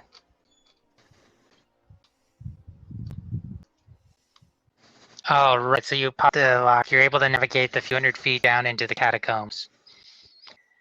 And then, so on the catacomb map, you enter the tunnels, and you go past the statue of the angry woman Atlantis. Yeah. And you go up north, the wooden doors, through the doors, and down the wooden ramp, and go through and go back to the place where all the pits where you fought the evil goblin, and head down this path. And you remember across was the meditation room where everything hovered, but you arrive at B10 where the tunnel descends back. Descends before there was a cave-in, but as you can see that it's been cleared out and continues further on down into the cavern.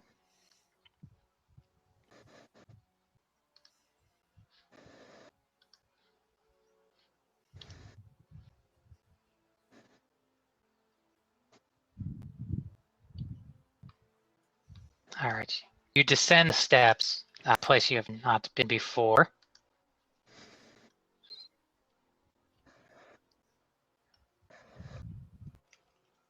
No, that was the one that led up. This area was just done. This area was completely blocked off. You can send anything through here. Okay, so as you descend, you reach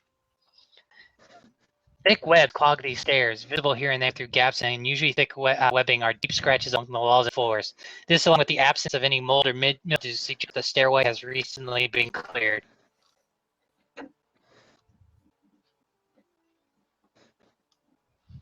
It's not gonna make sense because there's about a half a dozen guys in here that we might be able to rescue unless they're dead already.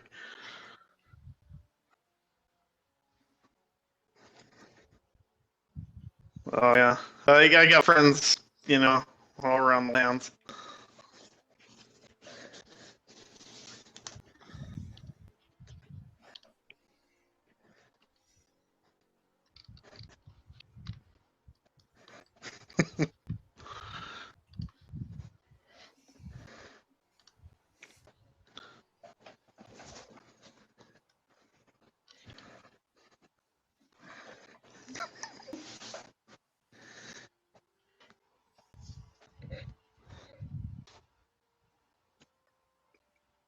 Where's like the pathway? Yeah, I see it's over there. I don't really see like the.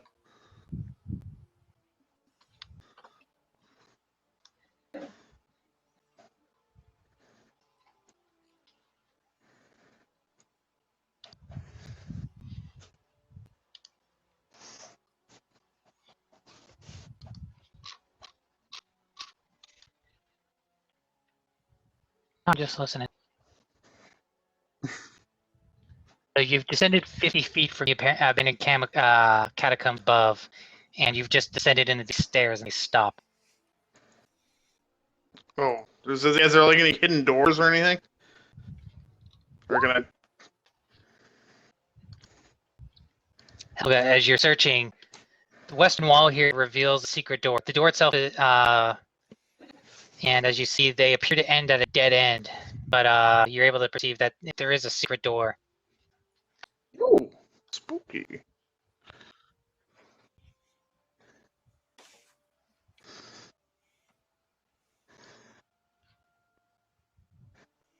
All right, so you you move the door, and Oh, there you go. so you see this collapsed tunnel, but as soon as like you go through like your vision, here, let me move you. You see a dark bank of fog. Oh, I think I have something for this situation. Yeah.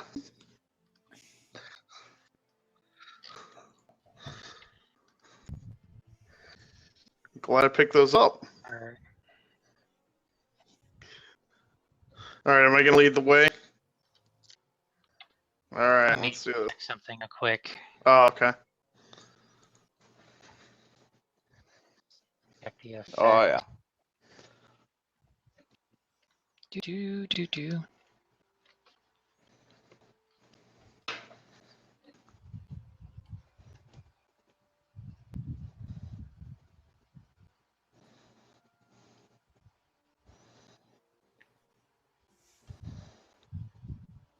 Looking my favorite up thing all in this life. stuff here. Okay, so you go through, and without changing your vision, Okay. so you are able to use your fog glasses. I guess I'll set everyone else's vision to see in here.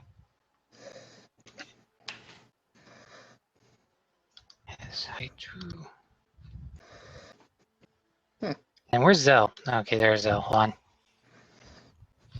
I'm gonna my shadow in here too.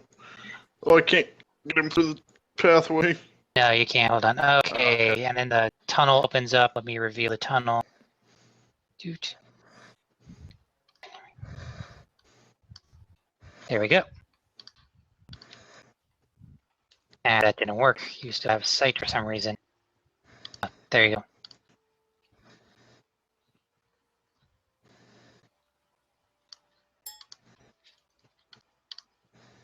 Can you see anything? I can see. Yeah, just fine. There we go. Path up north. Okay. Okay, there you go, Helga. There. Satchel, you're able to see through the fog, but no one else can. Okay. So yeah. Helga, you're actually able to move and. How far can everybody see? Like just like 10 feet or something, or is it like 5 feet? Okay. So Helga, about 10 feet away from you. If you go up north, there's a tunnel there. About 15 feet south, there's some double doors. And if we keep going straight, it looks like there might be some kind of a shrine or something up here.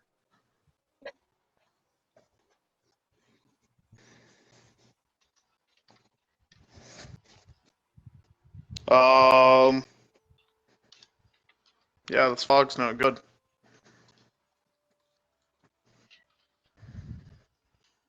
And then Reiko gets in and he's like, this fog, it is everywhere. Oh, his magic fan? He takes out his magic fan and he turns it on, but the fog, as soon as it begins to billow away, it's instantly filled back in. Oh, wow, that's kind of spooky.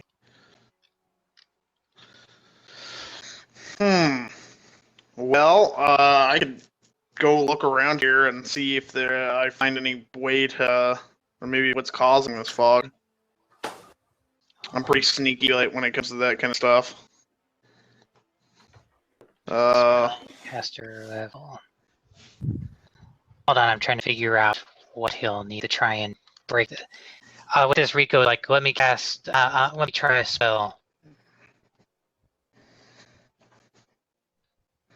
12. So he begins to. All right, he begins to intone, and all of a sudden you see the fog begin to fade away. Oh, cool. And you feel your vision restored.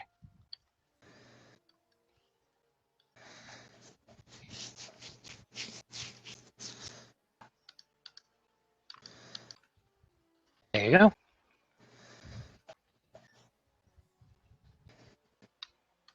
What spell? Dispel magic. All right, so as soon as you get into this chamber, you see that the walls, floor, and even the arch ceiling of this place, the walls are about, the tunnel is like 8 feet tall, but the roof chambers themselves are like 15 feet tall. The walls, floor, and even the arch ceiling of this place are covered with writing, the words spiraling and trailing in the ancient language of Thassalon. Some of the phrases are immense, with words nearly 3 feet high, while others are written in tiny, spidery script. The medium for the writing varies as well, sometimes dark ink, sometimes blood, sometimes carved into the stone itself. Passageways to the north and east lead into fog-filled tunnels, and a pair of stone doors, their faces carved with an immense image of a three-eyed jackal's head, stand to the south. To the west, light flickers from what appears to be an immense cathedral. Yeah. What? All right. So how long do you take to read? A couple minutes. All right, give me a perception check.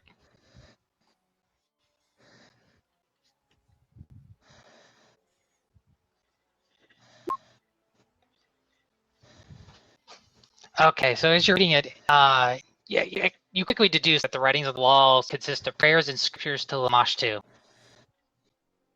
However, while you're doing it, you see on one of the walls, you see to be a larger poem that has nothing to do with Lamashtu.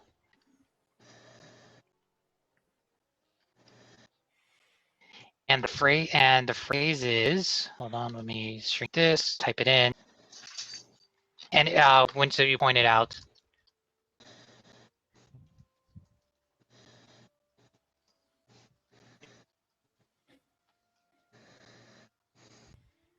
Type it in.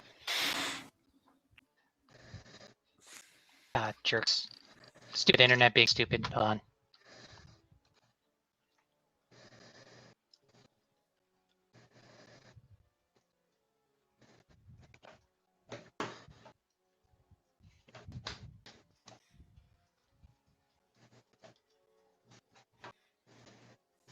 You actually find a poem or riddle of some sort written on the wall next to the door to the south there.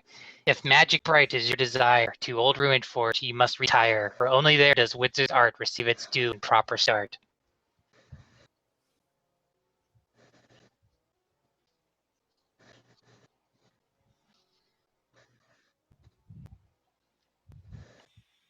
Up north is a tunnel. Yeah. Before, hold on. So as you start to move forward, you begin hear you hear a voice and it echoing through the chamber, and it's like, "Why are you here?" Oh. We just came to pray.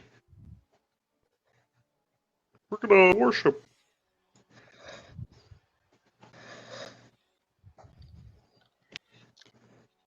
What happened to Thassalon?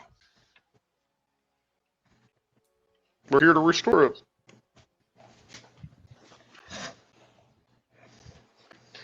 What nation has replaced it?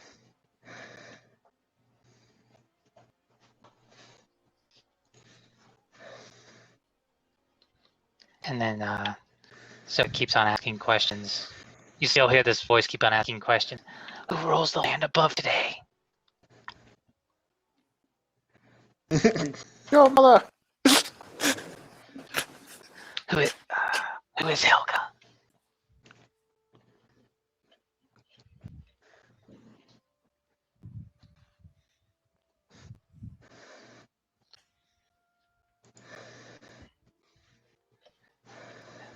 Where's the seat of its power?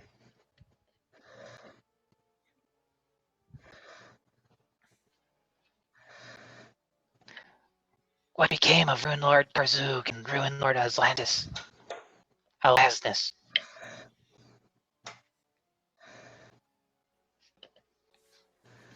And it's like, I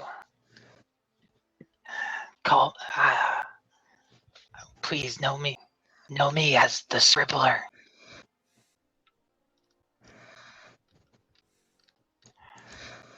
That's my name. The name and that who I serve is all along these walls. Yes.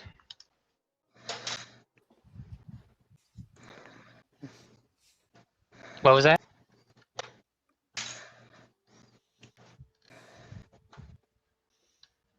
And he's like, tell me.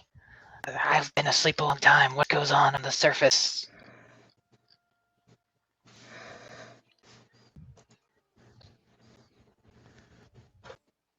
Well, not much. About the same as last time.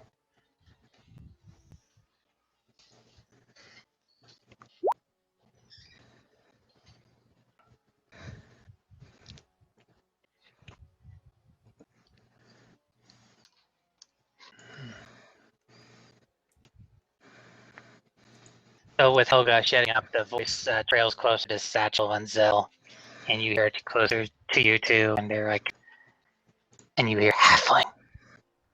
Yes. What of the mighty seed engine above this catacomb? What? The Hellstorm plume. What is? It was above the catacombs. What happened? I no longer feel its power. I don't know. It was destroyed. We think.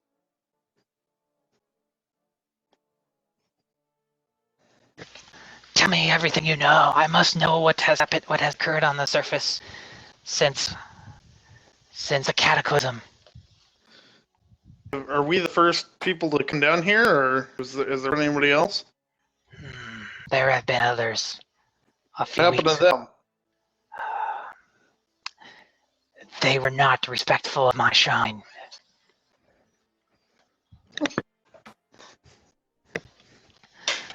My pretties have had their way with them. I continue to speak to what remains of them, but they're not smart to know what's much above the surface. I beseech you and inquire, share what you know of the surface. I can be of service to you. He is speaking in Thassalon. But I'm able to understand what their mouth still moves, and I am still able to inquire of them. But you five of some travel.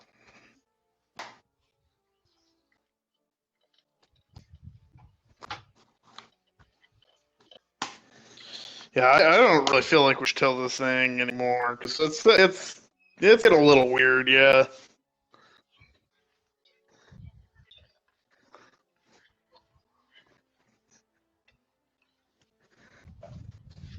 And he goes on. It's like, and with that response, he's like, "Please, please, I will share. I can share with what I know, but do not leave me in the dark." Wonder if we can destroy this shrine, or if we should just leave, or what we should do. Yeah.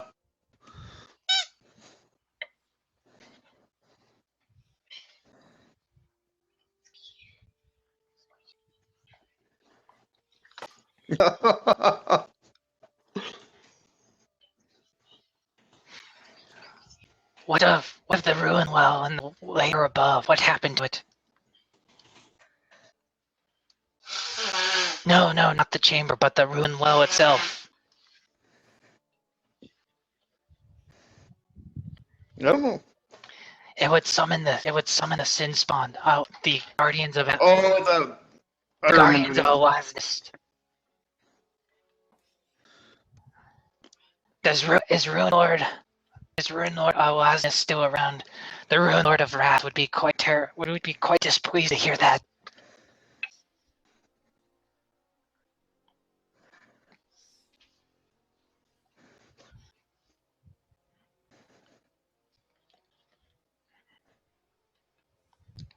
That's like, no, that can't be.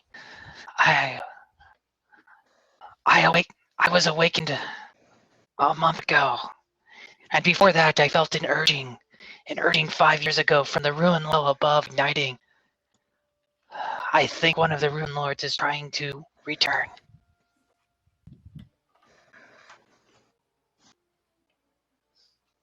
We knew a name. I can't remember. I don't remember what it was though.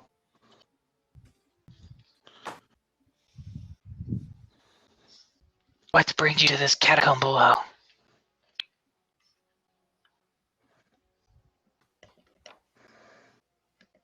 We'll see how you're doing.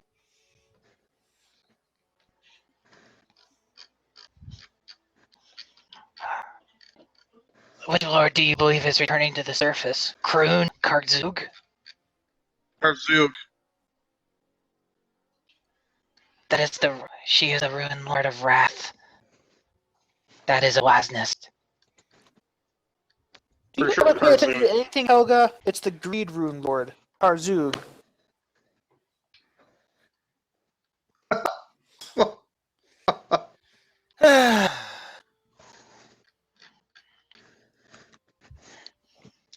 Karzug, that name would make sense.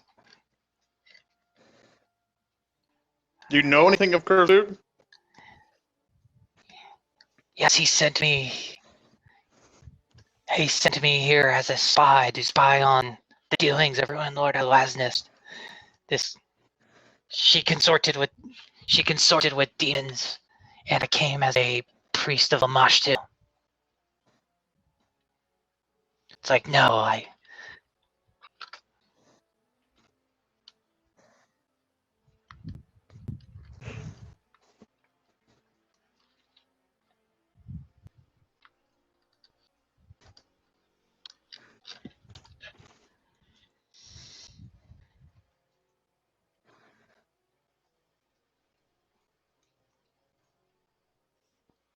shrine.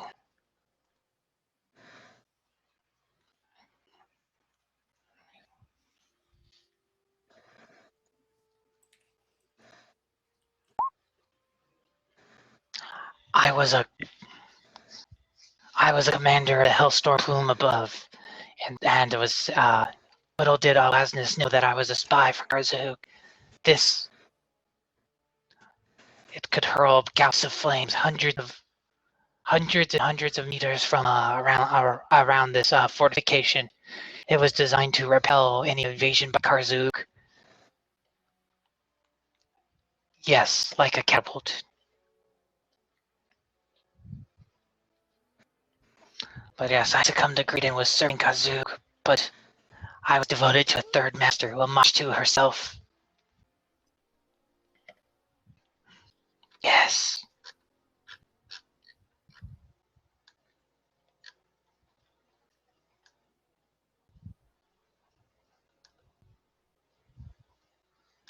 And the Ruin Lord of Wrath would seek the aid of creatures from the abyss, and I would help facilitate that relationship.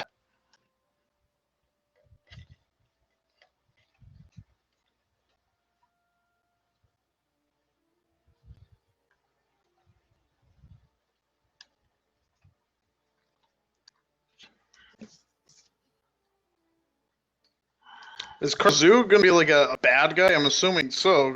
But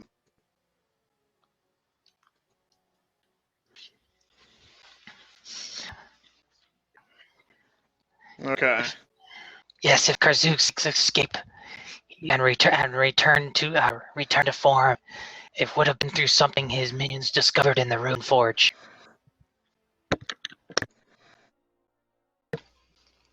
With that, you begin hearing a laugh. It's like, it is quite hidden. I discovered the entrance and the key to get into it.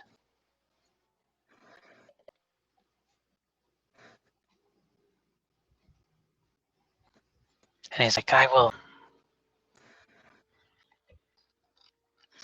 More. You must answer more questions. You see, why do you seek? Why would you even seek the Rune Forge?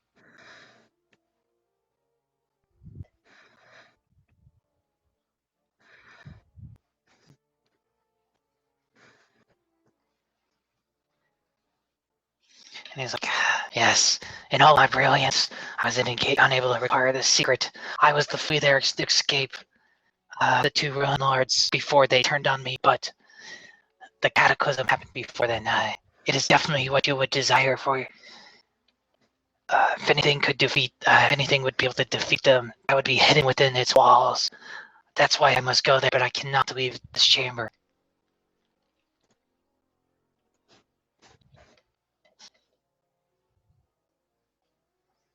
And it's like, yes, it's like, it is no easy task, but I will not share that so willingly. It's like, but you will. And he's like, come deeper into the chamber. I assure you, I've written it all along these walls, the map and the key to Road Forge.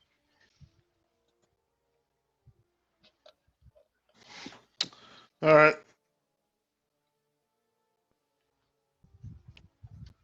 And when he goes, and he says, he's like, watch your step. And then all of a sudden, for whatever you hear, like a rustling in his voice. Around your presence goes away. Satchel. Do you enter that new chamber? Yeah. No, not the new chamber. Or wait, what? All the portions of this cathedral have collapsed, leaving mounds of rubble on the floor and crumbling walls. The chamber retains its sense of menacing awe. Four black stone pillars support the arched roof 40 feet above, and on the floor between them, the image of a three-eyed jackal seems to glower from striations in the stone itself. This image glows with a soft, rusty light. Alcoves to the north and south contain statues of a jackal-headed pregnant woman. Each clutches a pair of kukris chest, and a reptilian tail winds down around her taloned feet. To the west, what once might have been a stone pulpit featuring other statues seems to have been partially buried under an ancient collapse.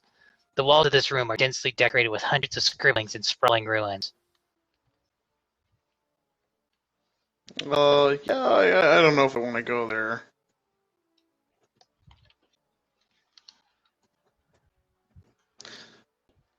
Yeah, I am.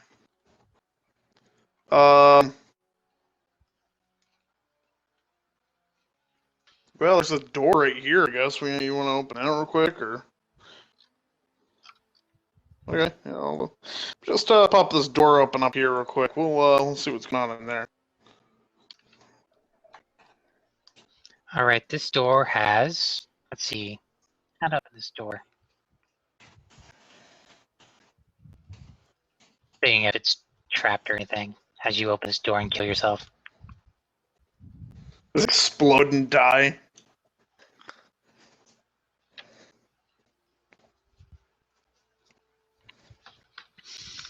Alrighty. So you are able to open the door. Hold on. There we go.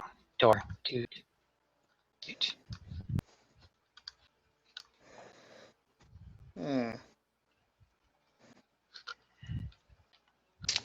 Yeah, let me go ahead and go in here.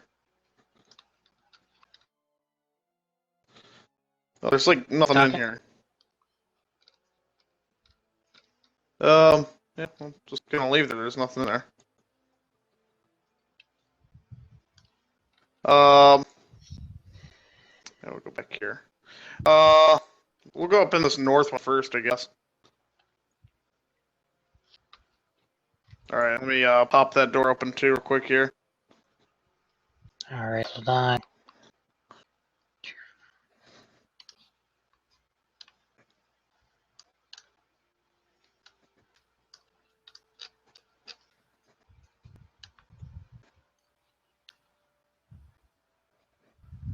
Oh, it's just like a little closet. Do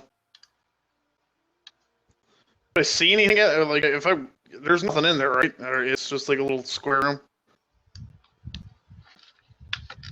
Or is it like a path or something? Like. Okay. Let's see. I'm telling you something. Okay.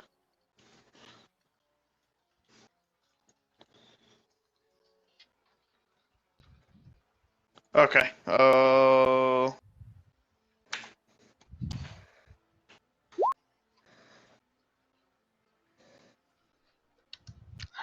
right. Everyone, roll a will save. I just let poison gas in here or something. We're gonna die. That'd be a fort save. rather than a will save. Okay. Mind control gas, on the other hand.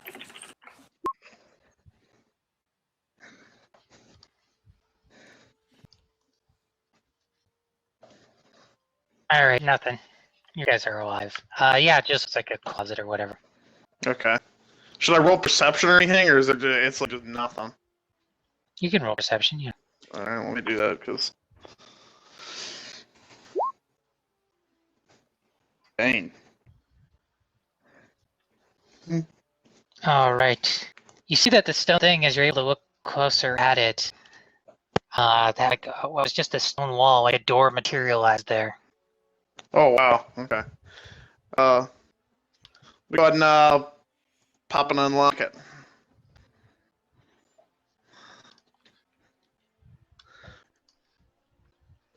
Oh, cool. There's like a nice little waterfall in here.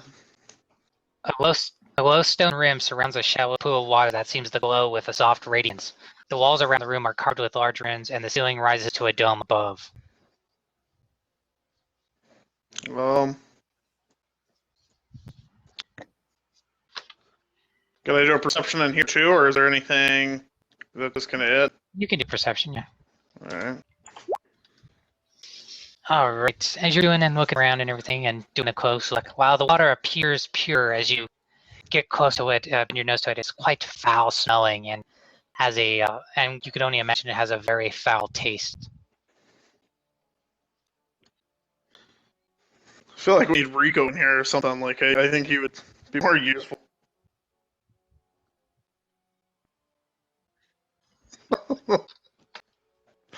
A Red Bull for him or something. Yeah.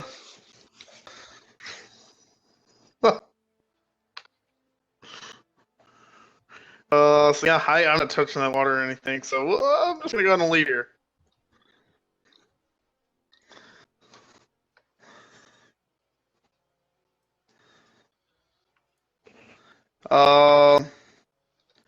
Guess we'll go down here and open these doors real quick as well. You're gonna open the bronze doors with the face of with the three-eyed jackal of Mashu on them. When you say it like that, I don't know. Yeah, I think I agree with it. Where was the voice telling us to go, or wherever it was?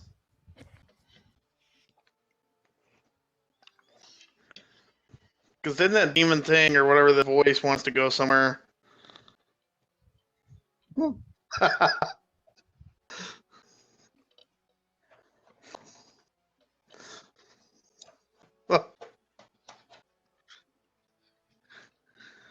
I don't know, guys. Like, there's another tunnel. It looks like down here. You want me to go down there? I'll do it. I don't care. You want to go down the tunnel that that's right off the dungeon, or that's right off the evil temple, that leads to the back of the temple. Oh, I don't know. When you put it like that, okay. I feel like both of these ways are going into the same area. You're making me double check on my thought on it. Yeah, I don't know. I don't know, guys. What do you? I don't know what we should do at this point, guys.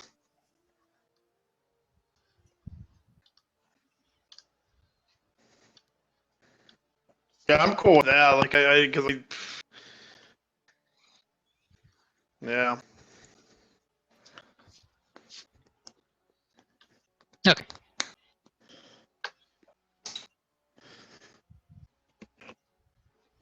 Then we'll stop here. Okay.